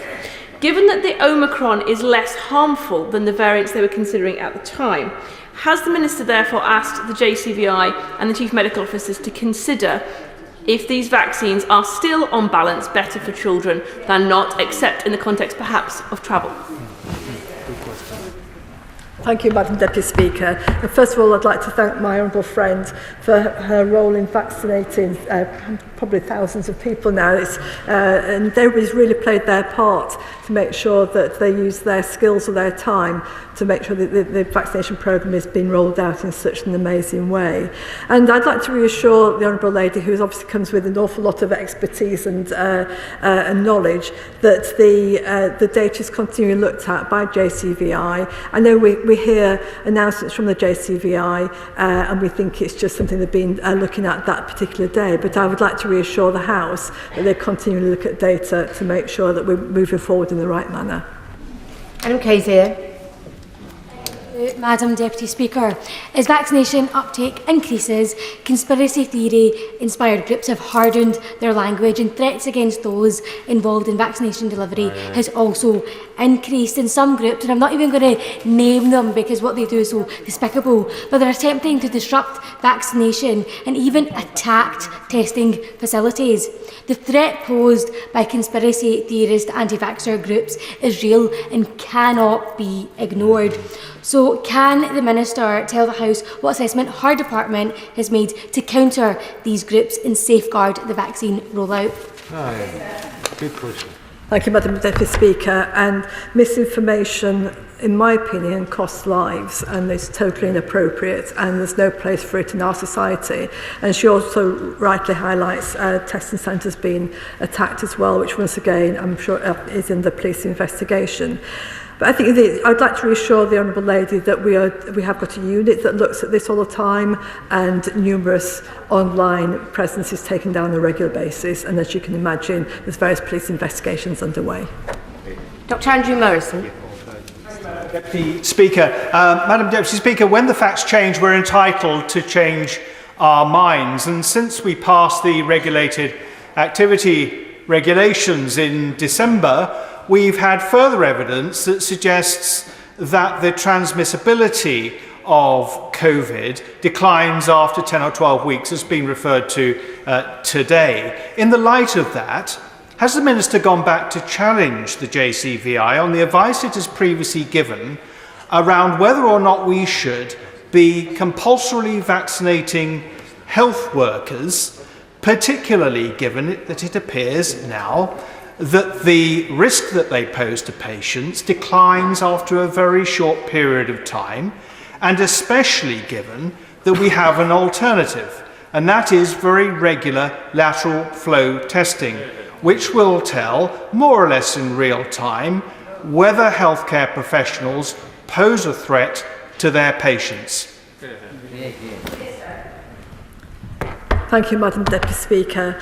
And I think it's important to go back to some of the stats I said earlier, that those who are unvaccinated are 8 times more likely to be hospitalised, and more than 6% of people in ICU are unvaccinated. I think if we can stop people getting the virus in the first place, then it won't be transmitted, so people then won't be catch the disease and be hospitalised.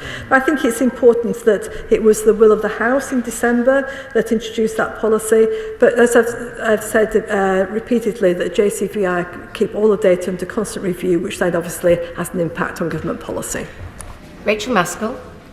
Thank you, Madam Deputy Speaker. I wish to follow the honourable gentleman in the question that he put, because the reality is the facts have changed, and the depleting efficacy is presenting a challenge for government and their longer term management of COVID and the transmissibility as well. And therefore, rather than forcing NHS staff by the 3rd of February to have their first vaccine, which will present a massive risk to the NHS, and the government's own assessment, between 64 and 115,000 NHS staff and healthcare staff will be sacked. Will the government go back and review and ask the question of the JCVI as to what the best strategy is for managing this pandemic from this point forward?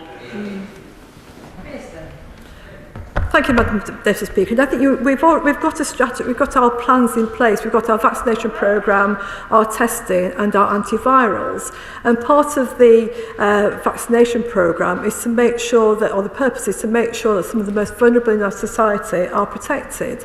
And as I said earlier, the vaccines of conditional deployment are about patient safety and making sure that people who are in hospital or in care homes are protected from this deadly virus.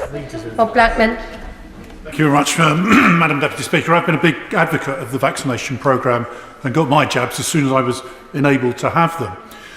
But could my honourable friend answer one of the key issues that of concern is that the gap between the different vaccines has been adjusted in terms of time at various times.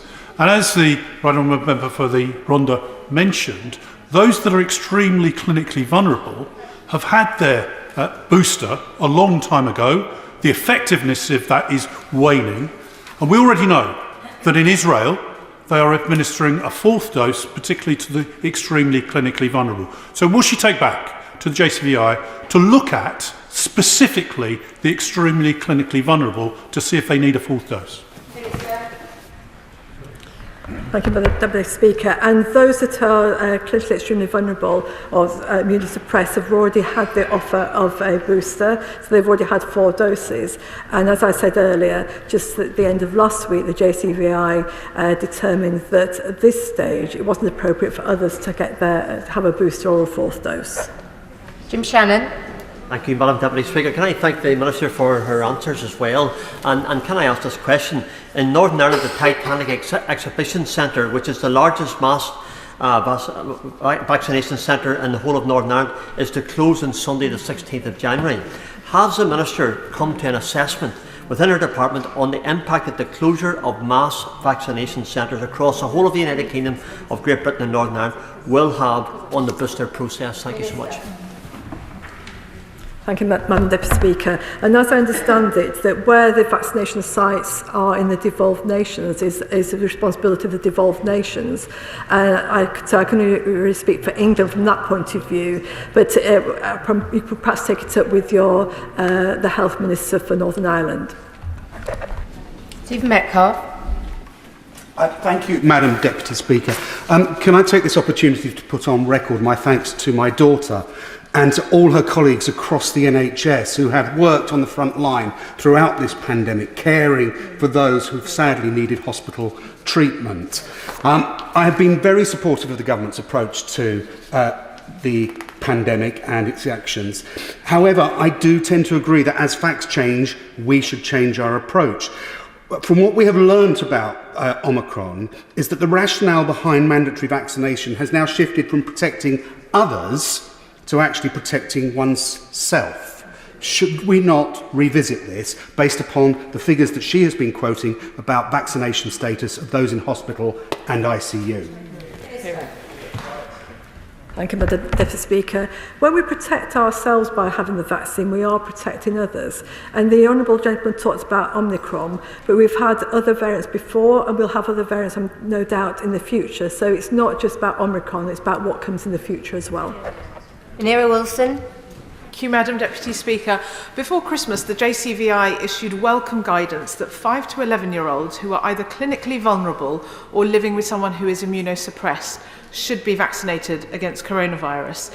Since then, we have heard very, very little. So could the Minister confirm when the rollout to 5 to 11-year-olds will start, whether it will be done through schools or vaccination centres, and really importantly, for those who are living with someone who is immunocompromised, how they will be identified, because their GP records won't show this, and I declare a personal interest, Madam Deputy Speaker. Thank you, Madam Deputy Speaker. And the Honourable Lady, by asking her question, that it shows that it's quite a complex matter, and NHS England is actually looking into it to work out the best way to roll out the vaccine to this particular vulnerable group of the 5 to 11-year-olds. Neil Hanvey. Thank you, Madam Deputy Speaker. I've often paid tribute in this place to the leadership on vaccines of Dame Kate Bingham, and speaking on the cancellation of the Valneva contract in Livingston in Scotland, Dame Kate said that this decision was short-sighted, problematic and inexplicable. It sets aside the future resilience and capability through the flexible state-of-the-art technology that Valneva offers. It will also help us tackle vaccine hesitancy and our international responsibilities through the lack of cold chain problems. So will the government listen to this sage advice from Dame Kate and reinstate the Valneva contract urgently? Thank you, Madam Deputy Speaker, and I'd like to pay tribute to the work that Kate Bingham did as well. And without her leadership, we would be in a worse position with regards to vaccines. I know the Honourable Gentleman has raised the issue of Valneva in the past, and I think, as I said in the past, I can't comment on commercial decisions. Mills. Thank you. Can I join the Minister in thanking all those that rushed out the booster programme in December? Would she agree that there has been confusion for some of our constituents? There have been two booking systems, one for the GP centres and one for the national booking centres. Would she commit, by the time we get round to the autumn boosters, whatever we're going to have, to try and just have one booking system so we can see full capacity in all the local sites that patients can use in one place? Thank you, Madam Deputy Speaker. And my honourable friend makes a very good point. I think it's, what we've achieved in the last year is incredible, and obviously we know that we can improve things, and like the booking service is one of those areas that I'm sure we'll be looking at. So the honourable gentleman makes the point that sometimes people weren't aware that slots would be available through their GP and thought they had to go through the national booking service. So it's lessons learnt. We've achieved an awful lot in just over a year, and I'm sure we'll be looking into that as a matter of urgency. Henry Smith. Thanks, Madam Deputy Speaker. I congratulate the United Kingdom government on one of the most successful and leading COVID-19 vaccination programs anywhere in the world. As we go forward, can I seek assurances that those who are immunocompromised and immunosuppressed, such as blood cancer patients, will have a real focus from the Department for Health? I'd like to reassure my honourable friend that that will be the case. I've met with a number of the charities concerned in this area, and I'll continue to have meetings with those who actually represent the patients and to hear their views. Danny Kruger. Thank you very much indeed, Madam Deputy Speaker. The House was asked before Christmas to vote for the mandatory vaccination of health workers on the basis of the argument that it would stop transmission. We now know this is almost certainly not the case. So I think we're almost at the end of this session. It would be tremendous to hear a commitment from the Minister that she will formally request the JCVI to review the evidence behind this policy, because the only argument that she is giving for it is that it will help protect health workers themselves. That has got to be a decision that they take for themselves. And rather than sacking compulsorily what may be over 100,000 health and social care workers, surely before the deadline is upon us, we should reconsider this policy. Thank you, Madam Deputy Speaker. And it is quite clear that the vaccine does reduce transmission, and it is a matter of protecting an individual, but also when we're in these settings where there's some very vulnerable people who can ill afford to get more seriously ill. It's only right that we look at every aspect of this. And I think it's not just about the Omicron variant, it's about other variants in the future. Laura, final question. We've already heard from my colleague from South West Wiltshire and others, the expression attributed to John Maynard Keynes, but actually by Paul Samuelson. When the facts change, I change my mind. What do you do? Decisions about recommending vaccinations from 12 to 15-year-olds were regarded as very, very finely balanced in any case, with Delta as the predominant variant.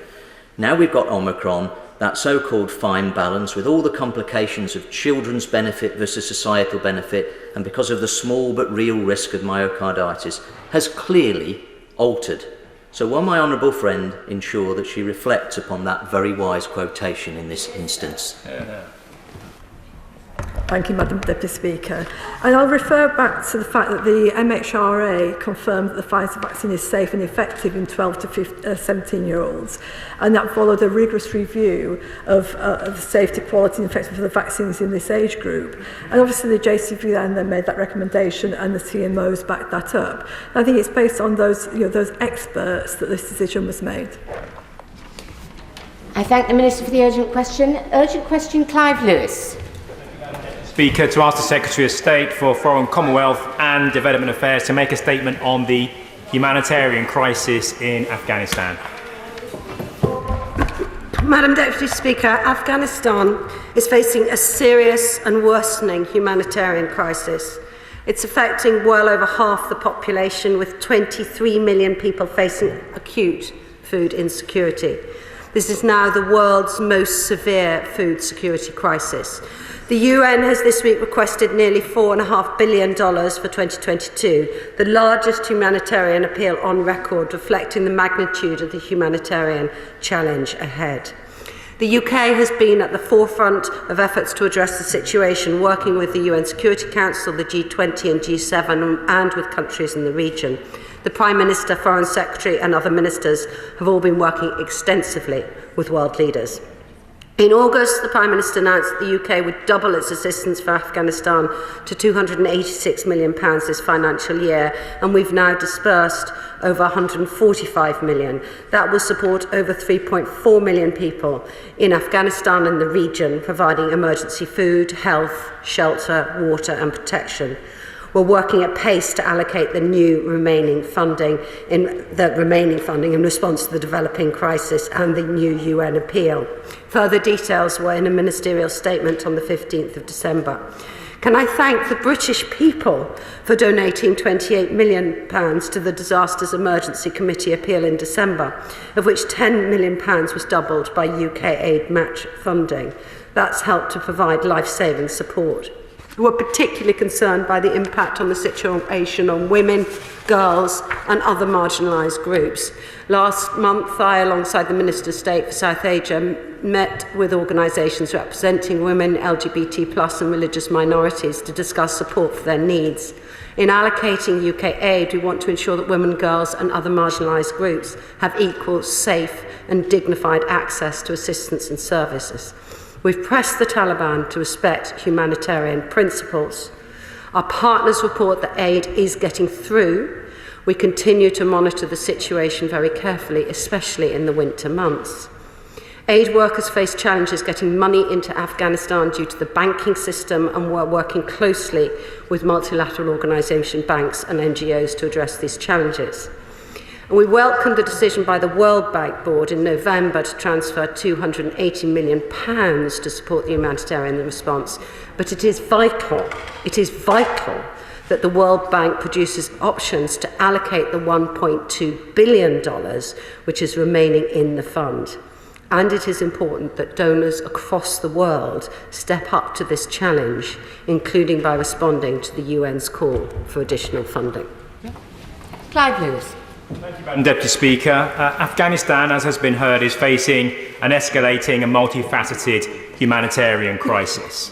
In response, the United Nations has launched its largest ever single-country appeal, in part because the crisis in Afghanistan embodies a new breed of 21st century international crisis, where the hazards of war collides with the hazards of climate change and a global viral outbreak. This has created a nightmarish feedback loop that punishes some of the world's most vulnerable and destroys their country's ability to cope. So far, the UK's response has been woeful. It took 5 months for the Afghan Citizen Resettlement Scheme to be put into place, whilst our aid commitment to Afghanistan in 2021 was lower than what was delivered in 2019. Madam Deputy Speaker, a heavy dose of realpolitik is now needed to address the immediate crisis before us. So let me ask the Secretary of State for more detail on how the government will square the circle of dealing with the Taliban and playing its part in supporting Afghanistan and humanitarian aid. Let me also ask the Secretary of State what plans her department has to deal with the multifaceted nature of this crisis. The £4.4 billion that the UN has made an appeal for is only a stopgap. It won't stop escalation. Yeah. But if we don't meet this appeal, it will be £10 billion next year and a lot more suffering. After 2 decades of military intervention, costing at least £27.7 billion, the UK must now step up to the plate to meet the £4.4 billion requested. The UN cannot deliver at the scale and speed needed by working alone. So will Global Britain now show global leadership? Will the Secretary of State agree to help those in urgent need, including 1 million children who face starvation, by convening a conference, as former Prime Minister Gordon Brown is calling for, with the United States, the EU and other willing partners to agree new financing to fully cover our obligation for this appeal? Thank you, Madam Deputy Speaker. As I said in my opening remarks, the situation is enormously serious. Indeed, it is now the world's most severe food security crisis. On the issues to do with supporting Afghan resettlement, of course, everybody in this chamber has had huge praise for all those who worked during Operation Pitting. It was incredibly challenging, but those on the ground, including the ambassador and his team from the Foreign Office, did amazing work. Since that evacuation, as the Home Office Minister made clear last week, the Minister for Afghan Resettlement, we've helped a further 1,500 people enter the UK, including female judges, human rights defenders, and LGBT Afghans. And at that stage, she announced, of course, the Afghan Citizens Resettlement Scheme. Regarding more aid getting into the country, as I said in my opening remarks, it is incredibly important that the world steps up to this challenge and especially towards meeting that UN appeal. The Prime Minister, Foreign Secretary and other ministers, including the Minister for the region, are working really closely with world leaders, including the US, the EU and the UN. Indeed, my colleague, the Minister responsible, is in regular coordination with all key international agency leads at the UN, including the UNHCR, UNICEF, the World Food Programme and IRC. We will be making more announcements in response to the UN appeal in coming weeks. But I would also like to restate what I said at the beginning about the importance of the World Bank giving options to unlock the 1.2 billion that it is currently remaining in that fund. Chair of the Foreign Affairs Select Committee, Tom Tugendhat. Thank you, Madam Deputy Speaker. I very much welcome the comments made by my honourable friend about the cooperation with international organisations, and particularly the Nobel Prize-winning World Food Programme that has done so much important work, not just in the region, but actually around the world. Perhaps I can ask her what work she is doing, working with others in the region, countries like Pakistan, Uzbekistan, Tajikistan, and of course, even Iran, to try and get support together for those who are in the most vulnerable position that we have seen in generations. Because this isn't just about the misery that we're seeing in Afghanistan, where some people are forced to even sell their children. This is about a humanitarian response from the most generous country, from the United Kingdom, to people who are in desperate need and who are going to be supported, I hope, not only to stay in their own homes and to have a future, but also to turn to opportunities that will build an economy and build a future that has been so cruelly torn away from them in recent months. Madam Deputy Speaker, I'd like to thank the Chair of the Foreign Affairs Select Committee for the close interest he has in this subject and for him mentioning the plight of children. We are deeply concerned by the forced marriage practice in Afghanistan, particularly for children, and we are very aware of the risk that more women and young girls could be sold into marriage as the humanitarian situation worsens. He asked about what we're doing about international engagement, and since August, our international engagement has been focused on securing a coordinated humanitarian response, agreeing a coordinated approach to the Taliban-led regime, and as far as possible, preventing economic collapse. We've played an active role in seeking to build a shared new international approach since the Taliban takeover, working with the UN Security Council, G20, G7, and engagement with other countries in the region. For example, the Foreign Secretary recently travelled to India, Qatar, and Saudi Arabia, where she discussed Afghanistan and the importance of international coordination. In October, Lord Ahmed of Wimbledon, who's the Minister of State for South Asia, the UN and Commonwealth, attended the annual Women, Peace and Security Open Debate at the UN Security Council, where he made clear that the rights of Afghan women need to be at front and centre. And the Prime Minister, Foreign Secretary and many other ministers discussed Afghanistan with world leaders in the margins of COP26. We all urged the need to address the acute humanitarian situation. We are continuing to work very closely with countries across the world and across the region. Foreign Secretary David Lammy.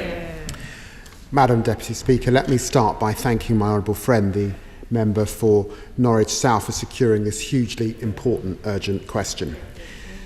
As we stand here today, the situation in Afghanistan is more perilous than ever. Since the withdrawal of British and NATO forces in August, the country has entered a catastrophic freefall.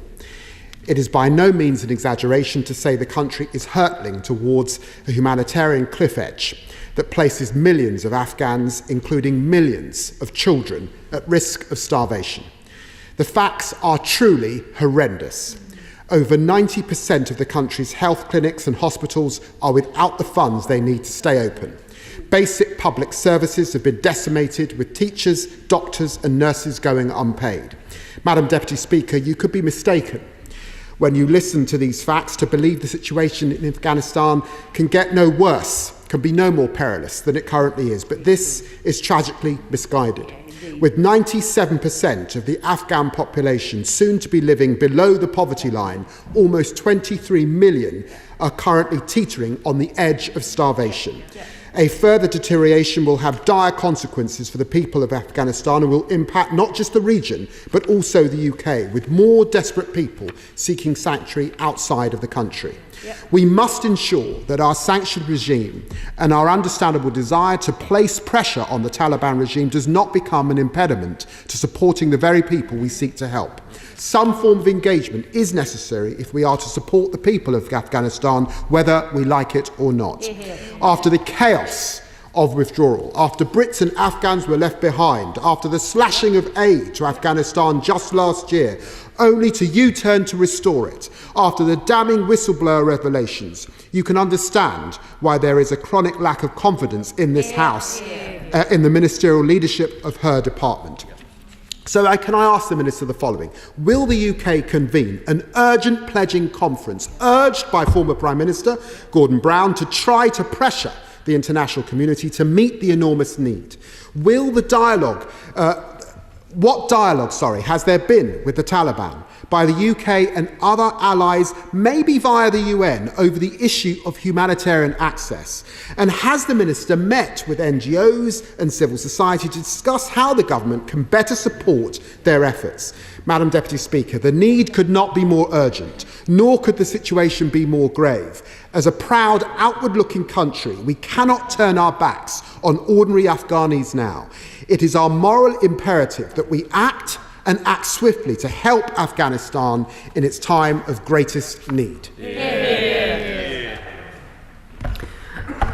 Madam Deputy Speaker, we are very concerned at the rapid economic contraction and the impact that this is having on the people of Afghanistan, especially as the cost of essential products is rising and people are struggling to withdraw funds. The World Bank is predicting a 30% fall in GDP.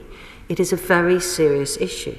And preventing humanitarian catastrophe in Afghanistan is in everyone's interest. This is why we have already dispersed over £145 million of humanitarian support. The details on where all that support has gone were put in the written ministerial statement in December. There is further money that has been pledged from the UK, and ministers will be making further announcements in response to the UN appeal in the coming weeks. I do believe that working with the UN through that appeal, it is absolutely critical at this time. It's the largest appeal they've ever launched. Our funding is going through the Afghanistan Humanitarian Fund, the World Food Programme, the International Committee of the Red Cross, Red Crescent and other UN organisations. All of these are very trusted partners. As regards to sanctions, we in the UK led the way on the sanctions carve-out to ensure that delivery of humanitarian aid to Afghanistan could continue. And at present, what we're hearing on the ground is that that aid is getting through, although, of course, Madam Deputy Speaker, it is a particularly difficult time because we know winter is indeed coming. Arnie. Can I please just raise a point first, that when young babies are sold into sexual and domestic slavery, we must not refer to it as marriage. And can I ask the Minister not to do so going forward? What a shameful legacy we leave behind in Afghanistan, with millions now on the brink of starvation. Can I ask the Minister what conversations she's had with Pakistan, who already, I think, take the most amount of Afghan refugees, and also ensure that we are working with people so we're not... we're creating an understanding of what it is to live in a liberal democracy, and we're not fueling radicalisation in any way. And secondly, the Minister knows the amount of work I've done with many colleagues across the House on trying to rescue Afghan women and girls, in particular the Afghan female MPs. I must say that the Afghan resettlement programme isn't working for the people I'm trying to help. But what assurances can she give that we will enable more women to survive who may be killed by the Taliban, so they can one day go back home and even help with the aid programme? Thank you, Madam Deputy Speaker, and she makes a very good point about children. She asked what we're doing with other countries in the region, including Pakistan. My colleague, the Minister for Southeast Asia, is in regular contact with other neighbouring countries, and £30 million was allocated towards other countries in the region to help them to respond to how the crisis has impacted on themselves. We are committed to ensuring at least half of the aid that we commit reaches women and girls. I met with NGOs and organisations who represented both women's and girls' organisations and LGBT organisations just before Christmas. Some of the feedback that they were giving from the ground was incredibly helpful. As my colleague, my honourable friend knows, the Afghan Citizens Resettlement Scheme was announced by the Minister for Afghan Resettlement last week. For example, she mentioned in that statement that 3 cohorts of LGBT people have already come to the UK under that scheme. We'll continue to prioritise those women who are most at risk, but we also need to recognise that whilst we are doing a huge amount to help resettle people in this country, we need to also support those on the ground, which is why we are working with the world-leading organisations to focus always on those most vulnerable, including women and girls. SNP spokesperson Chris Law. Thank you, Madam Deputy Speaker. You know, even before the chaotic withdrawal from Afghanistan, it was known that the people of Afghanistan faced a humanitarian crisis this winter. In September, the UN estimated only 5% of Afghans had enough food to eat each day. So therefore, this UK government cannot say that this famine has caught them by surprise. Yet with 1 million children at risk from severe malnourishment and 23 million people threatened with starvation, less than 25% of UK aid money pledged to Afghanistan in 2021 has been disbursed by the beginning of December. It's shocking.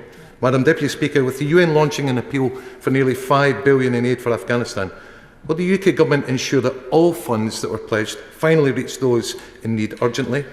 Can the Minister confirm what new money the UK will donate above and beyond the previous announcements? And will this UK government finally recognise that their ideological cuts to aid not only cost lives in Afghanistan, but countless lives across the world, and reverse that decision?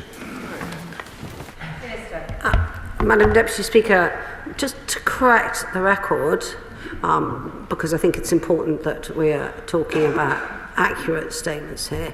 Between April and December 2021, we disbursed over £145 million worth of aid. 135 million of that went into life-saving humanitarian support inside Afghanistan, including for food, health, nutrition, shelter, water, sanitation, and mine action, and another 10 million into neighbouring countries to support new and existing refugees.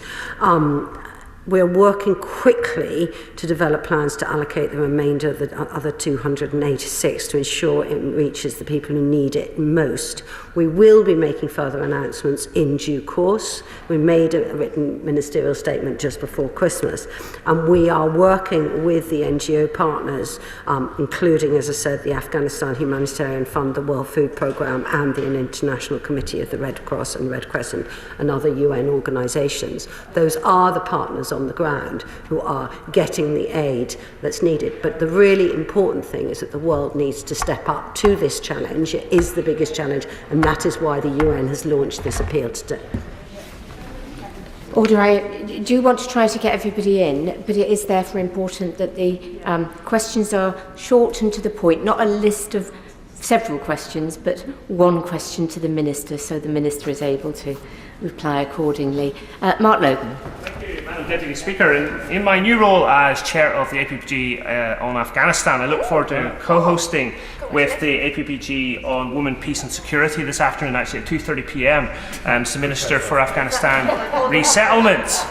My question is this, further to the opposite member's point around the appeal for $4.4 billion from the United Nations. Since the ending of Operation Pitting in August 2021, what commitments and indeed how much aid has this government already provided to Afghanistan? Thank you, Madam Deputy Speaker. Between April and December of last year, we disbursed over 145 million, including 135 million pounds of life-saving humanitarian support inside the country and 10 million pounds to neighbouring countries. Sarah Champion. Thank you, Madam Deputy Speaker. The Taliban takeover caused an economic meltdown in Afghanistan. Banks ran short, millions lost work or went unpaid, and the currency nosedived. But perversely, markets still have food, but the problem is no access to cash. People are starving, babies are malnourished, women aren't allowed to work to feed their families, and there's no money to heat homes. My committee is clear. The government must urgently fund emergency organisations like the World Food Programme. And of the 286 million pledged, only 81 million has so far been disbursed. Can the Minister also update us on what steps are being taken to unfreeze assets and ensure financial transactions linked to humanitarian aid are excluded from international sanctions, specifically including paying local aid workers? And then can the Minister please monitor what the Taliban does with that? Minister? Madam Deputy Speaker, that's a number of different questions. Just to be clear, it's 135 million that has gone of our aid to the end of December. No funds are going directly to the Taliban. They're going through the other organisations and trusted partners that I mentioned.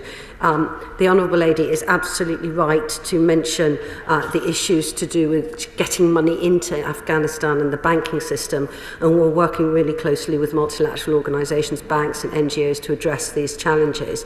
But of the funding that is available to meet this crisis, it is really important that it is all unlocked, which is why I refer again to the importance of unlocking that $1.2 billion that's within the World Bank. You know, obviously we are a major shareholder of the World Bank. I spoke to our team at the World Bank just before Christmas. It's really important that we unlock that. So maybe she would like to work with her colleagues in other parliaments across the world to also share this passion, to encourage other members of the World Bank to really focus on looking at the options for unlocking that vital cash. Eric Baldwin. Thank you, Madam Deputy Speaker, and can I congratulate the member for Norwich South on securing this incredibly important urgent question. We have heard rightly from the Minister about the urgency of the humanitarian crisis, but there is also a learning crisis in Afghanistan, and all of the progress that had been made in getting children into education has gone back to the beginning. What can the Minister tell us about the government's efforts to make sure that teachers are getting paid to sustain education for the generations to come in Afghanistan? Madam Deputy Speaker, as ever, my honourable friend is absolutely right to raise the issue of girls' education. We are absolutely committed to girls' education across the world, and we absolutely believe that all girls in education in Afghanistan have the right to education at all stages, both secondary and primary.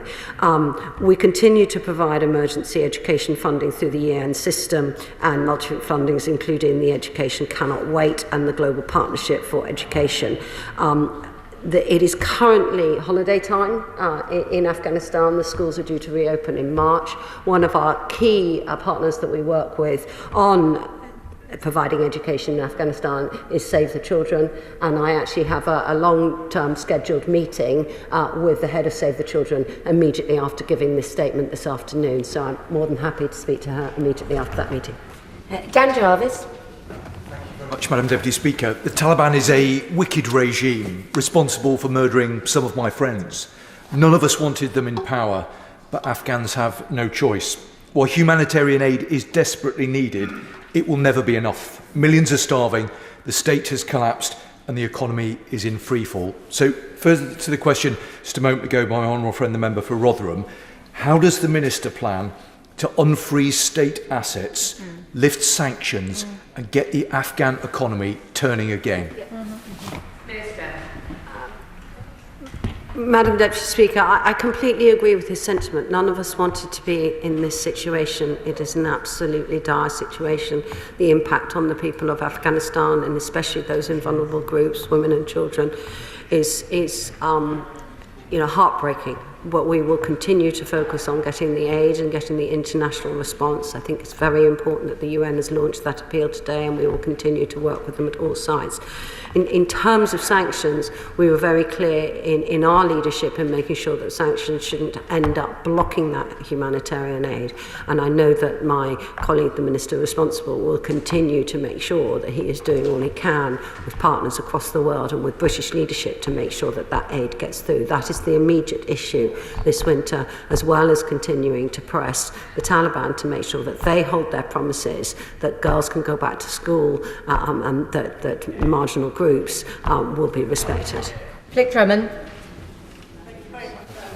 And I'm looking forward to co-chairing the meeting on Afghanistan in about 15 minutes alongside my chair there. The tragedy of this is that Afghanistan produces much of its food and the markets are actually well stocked. However, it's the collapse of the Afghan economy which means that people are unable to afford food, particularly during the winter months before they can go out into the countryside to their farms.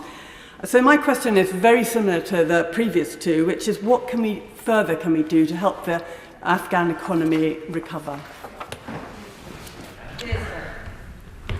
Thank you. I mean, there are multiple causes of this crisis, and my honourable friend is absolutely right on this. And I know that she has travelled to this country in happier times. So we are working really closely with the World Bank and the UN to find solutions that will enable INGOs to access currency in Afghanistan, which is absolutely crucial. And we will be making further announcements in response to the UN appeal in coming weeks. Leila Moran.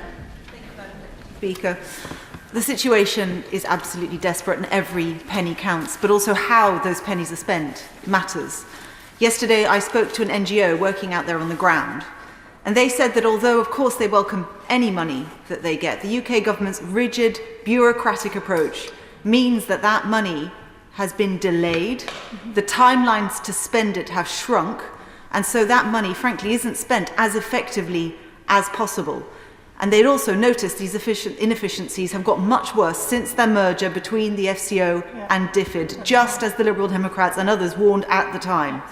What we need now in responding to this dreadful crisis is not just more money, but also flexibility and timeliness in how that money gets to our partners on the ground. Will the Minister commit to speaking to NGOs having these problems, and will the money be paid on time?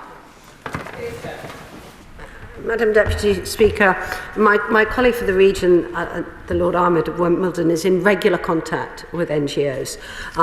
We have already dispersed over £145 million. It is going into life-saving humanitarian support.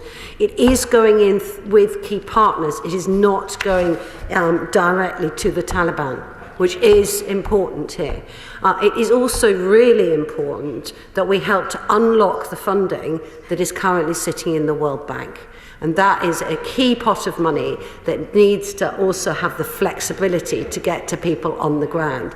So she is right to raise the issue of the need to unlock bureaucracy, and I would point to that being a particular concern in that area. As regards the other money, we are working very quickly on plans to reallocate the remainder of the 286 million, but we do want to make sure that it reaches the people who need it most, and we also are making sure that no funds are going directly to the Taliban. Blackman. Thank you, Madam Deputy Speaker. At the start of the withdrawal, I had 656 constituents with families trapped in Afghanistan. Very sadly, the vast majority are still trapped in Afghanistan and want to leave. So therefore, the Afghan resettlement scheme has come as a big disappointment to all of those families. What action is my honourable friend going to take to enable those families that want to leave Afghanistan, have helped and assisted both the UK and the USA in, during the time when we were there, to actually leave and fulfil what they wanted to do, which is to live a proper and decent life? Madam Deputy Speaker, the Afghan Citizens Resettlement Scheme was of course announced by the Minister responsible just last week. Okay? And she pointed out that it is coming into place this year. We've announced aim to settle 5,000 people in the first year of the ACRS, and she also announced that in light of the emerging situation and the success of evacuation efforts, we will exceed that aim. It is particularly the first to be resettled included women's rights activists, journalists, prosecutors, as well as Afghan families of British nationals. So I would encourage him to continue to work with the Minister for Afghan Resettlement on any individual cases that he has. But I would also say that we need to, as this question points out, support those in the country. It's not going to be possible to resettle every single case. Chris Bryant.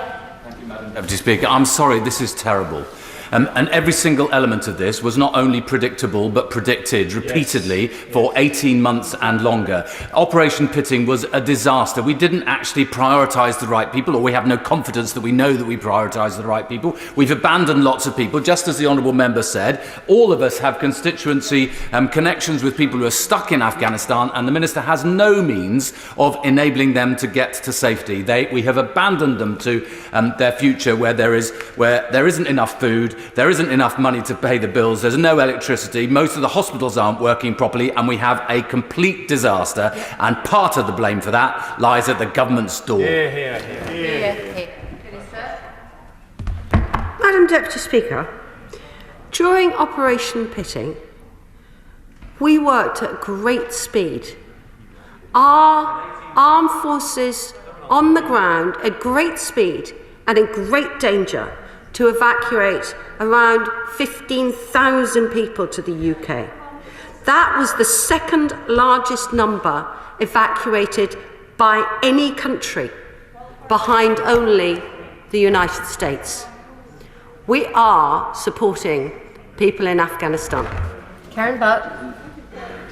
With a large Afghan community as well, I am hearing every day stories of relatives who are murdered, who are disappeared, who are hungry and who are suffering from medical emergencies. And that includes a constituent of mine whose husband and 2 children are trapped in Afghanistan. So it is simply not the case that the promised assistance for the relatives of British nationals in this country are getting the kind of assistance that we need. So please, can she take this back and make sure that the desperate pleas of us with our Afghan communities are being heard in government so that we can assist those people who may have a claim to come here? Madam Deputy Speaker, I agree that this is a really, really serious and very, very difficult situation, especially for the people in Afghanistan, which is why we have been focusing on working with others on getting that humanitarian aid in. But since the end of Operation Pitting, the UK has supported nearly 1,300 people to leave Afghanistan, including 700 British nationals and eligible dependents. And we will continue to work to ensure those still in Afghanistan are able to depart the country safely if they're eligible. So I really would encourage her to continue to work with the Minister responsible for Afghan resettlement on individual cases. Alison McGovern. Thank you, Madam Deputy Speaker, and I thank the member for Norwich South for bringing forward this urgent question. Madam Deputy Speaker, children facing starvation in a manner that was, as my friend for the Ronda said, entirely predictable and predicted, deserve the attention of the most powerful people in the world. So can I ask the Minister a direct question that's already been asked by the member for Norwich South and the member for Tottenham, but not answered? Former Prime Minister Gordon Brown has asked our Foreign Secretary to bring together an Afghan rescue conference so that those powerful people can do something about this. Is the answer yes or is the answer no? Madam Deputy Speaker, our Foreign Secretary, our Prime Minister, our Minister responsible, and all members of the UK government have been working with our international partners and showing international leadership on this issue. It is right that we work with the UN on this issue.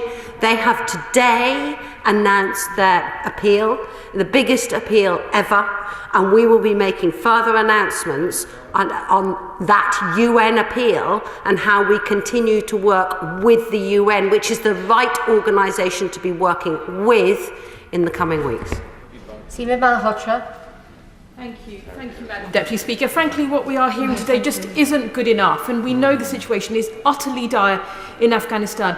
Could I request that the Minister takes away what she has heard in the chamber today from all sides of this House and come back as soon as possible in the next few days to this House with a statement about how the UK is stepping up its leadership on the humanitarian crisis, and secondly, what it will do to expedite and to the evacuation and resettlement of at-risk Afghans who are relatives of our constituents also have 400 cases outstanding, to make sure that there is a strong message and a clear message about how they could be evacuated for their safety, where they are still at risk and where they are now falling prey to this worsening humanitarian situation. Mr. Speaker, this is the most serious food crisis in the world. This is not the time for party politics. The UK has been leading the international efforts on this. The UN has just launched the world's biggest ever appeal.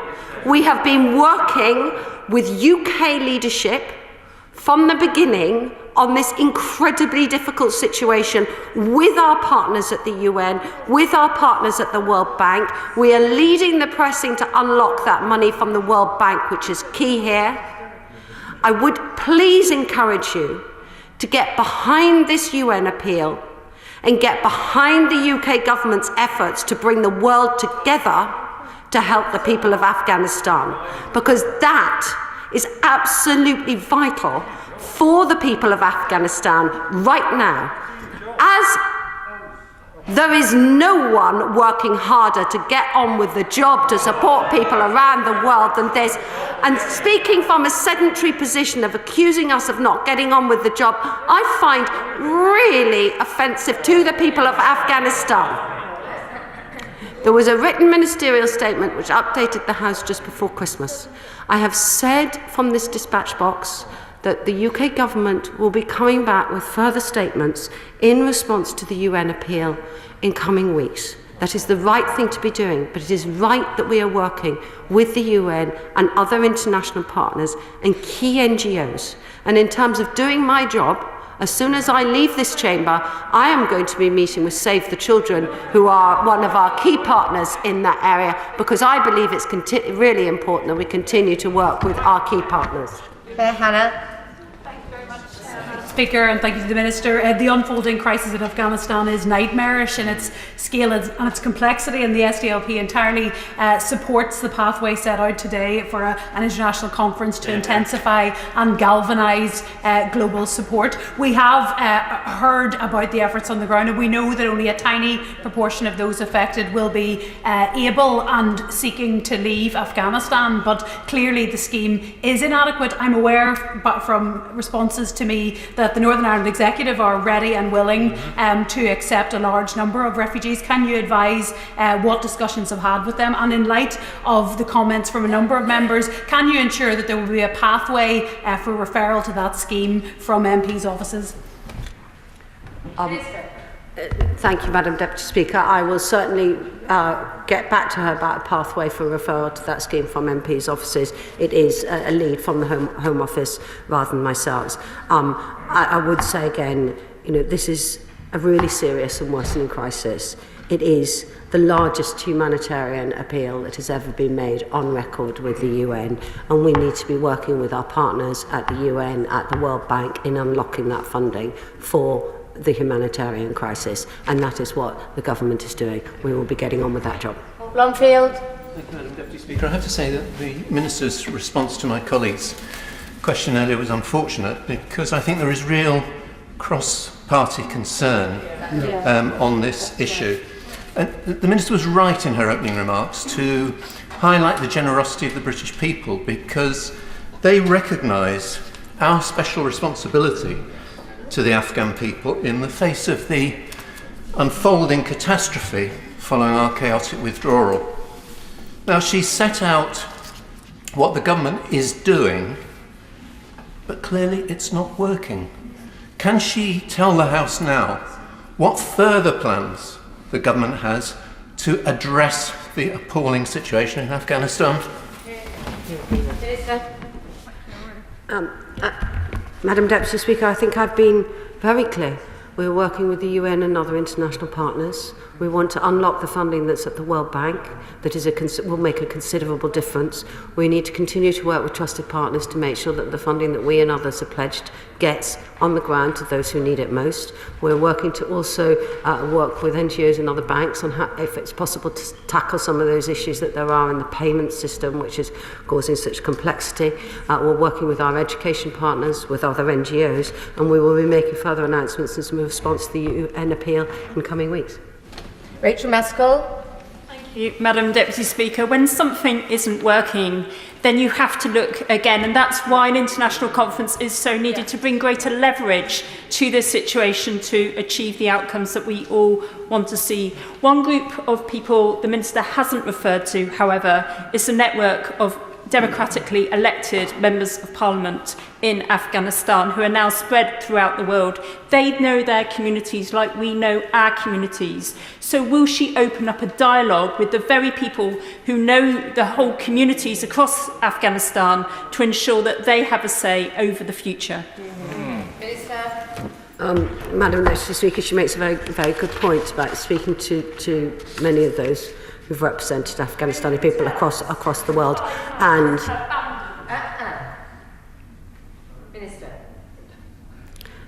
Madam Deputy Speaker, the situation is enormously difficult, and being heckled at from a sedentary position is very hard. May I point that my colleague, the Minister for Asia, is in a great deal of contact with those who are experts on this issue.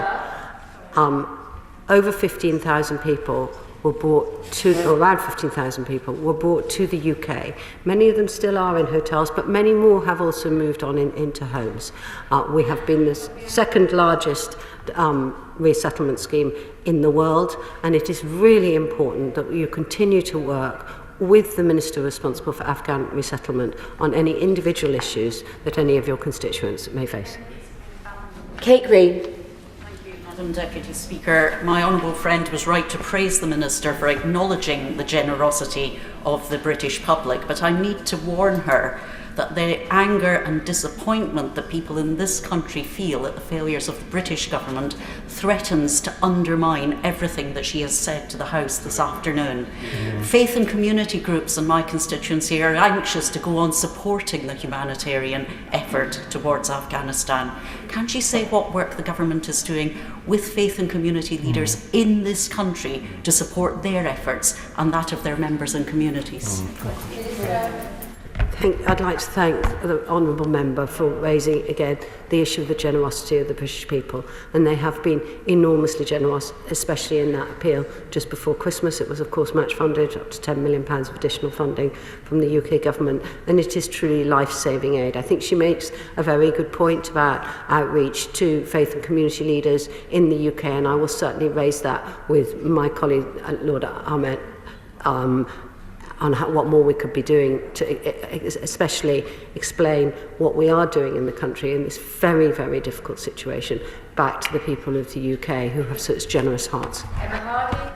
Thank you, Madam Deputy Speaker. My constituent came to see me a number of times, desperately worried and in tears and heartbroken and concerned about her sister, who was worked in the Special Forces with the UK and NATO forces. Her sister is at risk. For obvious reasons, I won't name her now, and I won't name her sister now to the Minister. I have raised this with the Ministry of Defence. They wrote back to me on the 18th of November. They said they were confirming her eligibility. My office have raised this with the Home Office as well. Please will the Minister look into this particular case. I'm very happy to send her all of the details straight after this statement, because I'm desperately worried that the situation is getting worse. Madam Deputy Speaker, it is heart-wrenching because I know that we all have cases of families that have been separated and constituents who've come here from Afghanistan who are very concerned about the impact that it's having and the risk that their family members in Afghanistan may be at. I would point again to the fact that the Minister for Afghan Resettlement announced that new scheme just last week.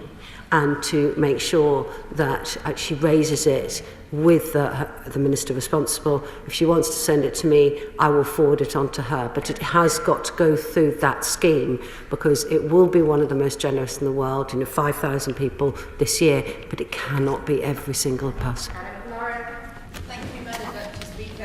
The World Health Organization predicts that 1 million Afghan children under 5 will die of starvation this winter alone. Another 2.2 million will suffer acute malnutrition. The progress achieved by the people there over 20 years has irreversibly been wiped out as a result of this humanitarian disaster, and fear of misuse of donor funds and validating the Taliban remain valid.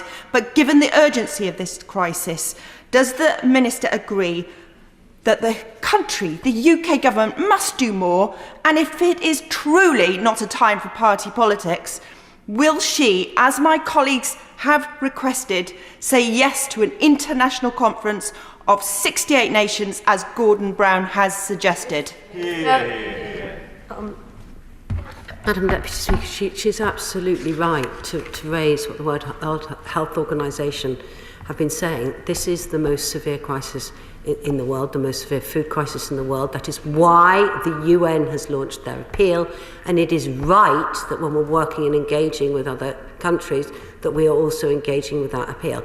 I cannot make further announcements today, but I have said ministers are expected to make further announcements in response to the UN appeal in coming weeks. Question, Jim Shannon. Thank you, Madam Deputy Speaker. Can I thank the Minister for her answers? The United Nations revealed yesterday that it needed £5 billion in aid for Afghanistan to avert a humanitarian catastrophe. And after 40 years of constant suffering, and after viewing this morning, as everybody else has, the pictures and stories on TV and media today showing young children and women who are in pain and starving to death, it is absolutely terribly upsetting, and it's hard not to be upset by the pictures as you see them. How can the Minister ensure that the humanitarian aid gets to those who need it most and need it right now? Thank you. Minister. Thank you. I'd like to thank him for his question and constant interest. As I've said earlier in the statement, we absolutely want to make sure that the aid gets to those who need it. That's why our funding is being challenged through the Afghanistan Humanitarian Fund, the World Food Programme, and the International Committee of the Red Cross and Red Crescent and other UN organisations. They are the right organisations to be working with to make sure that aid is getting through. Aid is currently getting through, although the winter is obviously a concern. I thank the Minister for that. Does this relate to the statement just made? Chris Law, point of order. Thank you, Madam Deputy Speaker. Madam Deputy Speaker, I raised the issue about the supply of funding for the Afghanistan crisis as being less than 25% by the end of November, beginning of December. Indeed, I'm just going back to the record myself, given by your fellow colleague, given by the Minister here's fellow Minister from Braintree and SEDO, who said it was 70 million, which is indeed less than 25%. I appreciate that may have been increased during the time of December, but we still fall 50% short of the funds allocated for 2021. So I wonder if the Madam Deputy Speaker could give myself advice, and indeed the Minister advice, how to put the record straight on this matter. Thank you.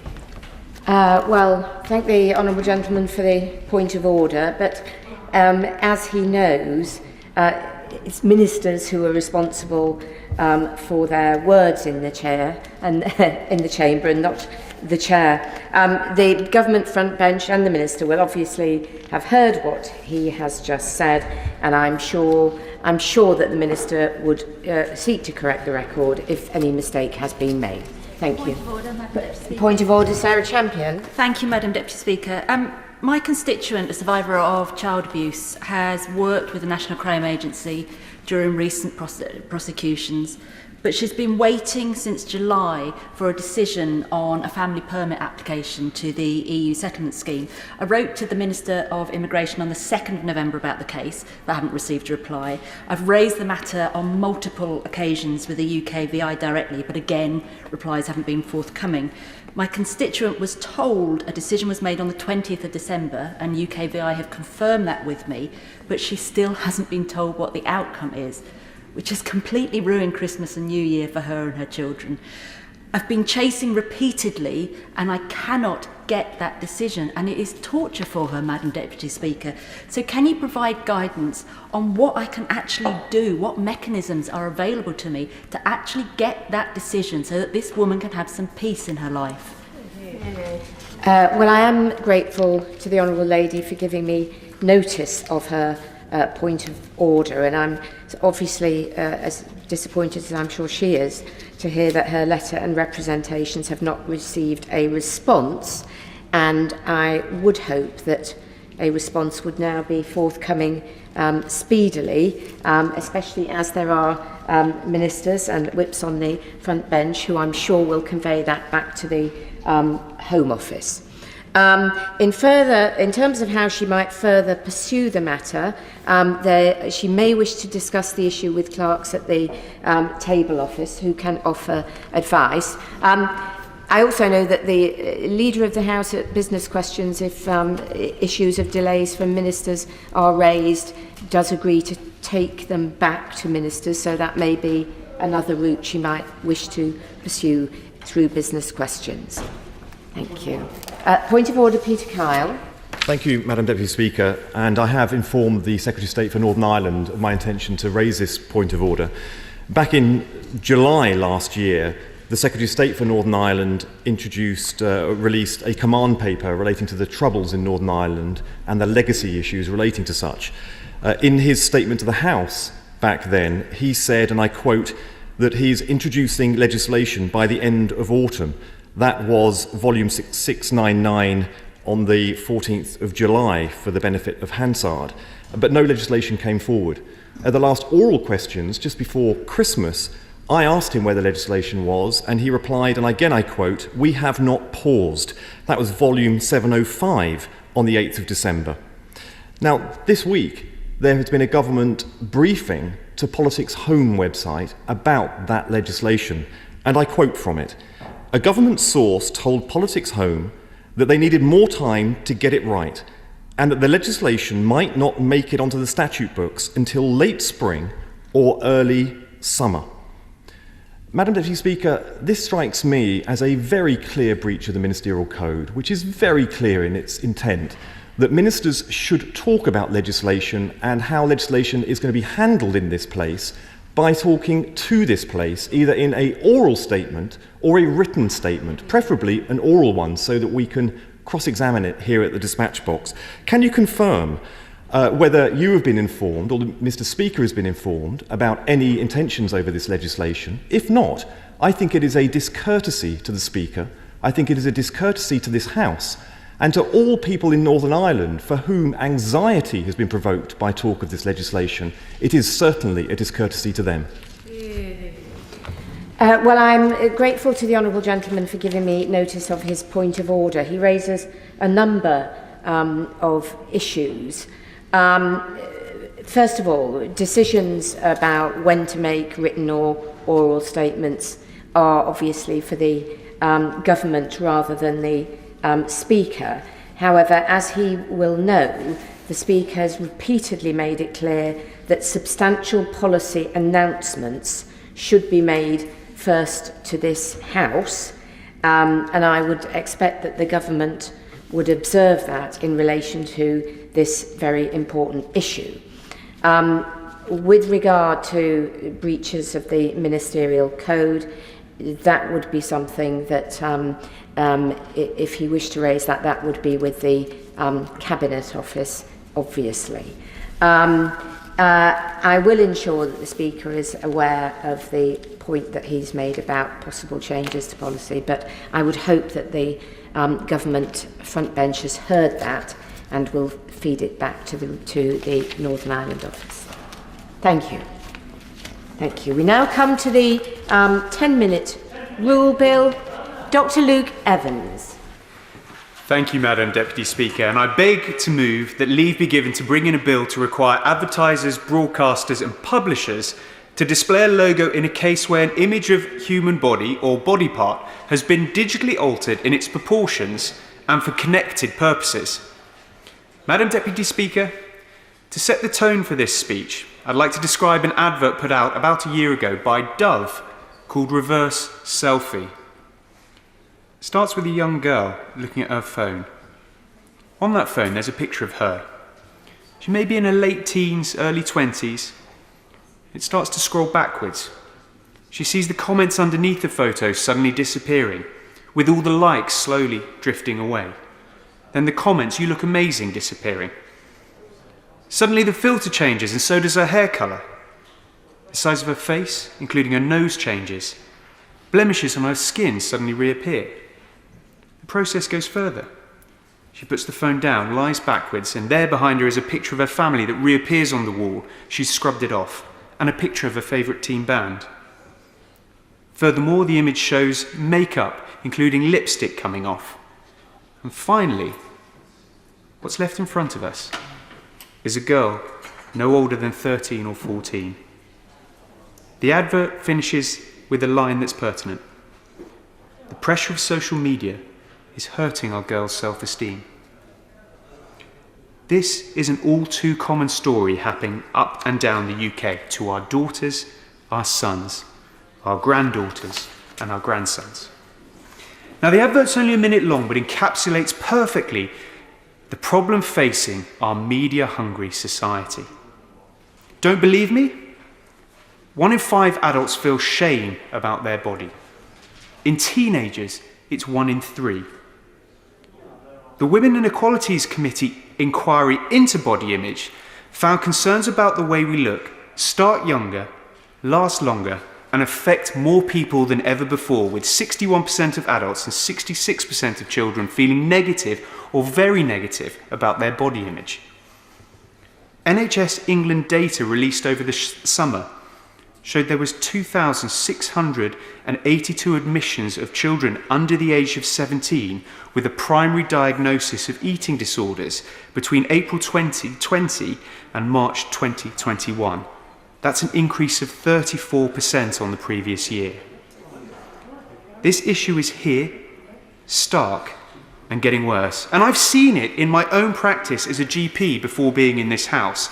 And I fear the numbers will only increase from the 1.25 million people who've suffered with eating disorders and the 1 million people using steroids in the UK, many in the pursuit of improving an image that's simply unattainable no matter what you do. The problem is palpable, prolific, and pervasive. Now, the growth of influencers, collaborations, and sponsored posts, particularly on social media, has added to the ever-growing list of tools advertisers have at their disposal, often featuring images that can be secretly edited. This, combined with the amount of time we spend endlessly scrolling through social media, has created a perfect storm for physical and mental health. Constantly seeing altered images warps our sense of reality and drives an aspiration that can never ever be achieved. Even the social media companies know this, as the Facebook leaks have shown. We're setting up a generation to fail, and it's hurting us all. It comes as no surprise that Women and Equalities Commission has reported on body image. The Advertising Standards Authority has opened an inquiry and a call for evidence on the issue, and the Health and Social Care Committee will, in the coming weeks, open their inquiry into body image. The UK is waking up to the issue, as have other countries across the world, with legislation in place across Israel, France, and currently being brought forward in Norway. Now, body image is an issue that's multifaceted, covers multiple government departments with no silver bullet. We all understand it requires a layered response from the likes of education to that of the online harms bill and the assessment of risk. And these are all rightfully being looked at. My bill is a simple stepping stone, a brick in the foundation to help tackle the problem. I'm proposing a new law in Parliament which calls for commercial images featuring digitally altered bodies to be labelled with a logo where the body proportions are artificially doctored.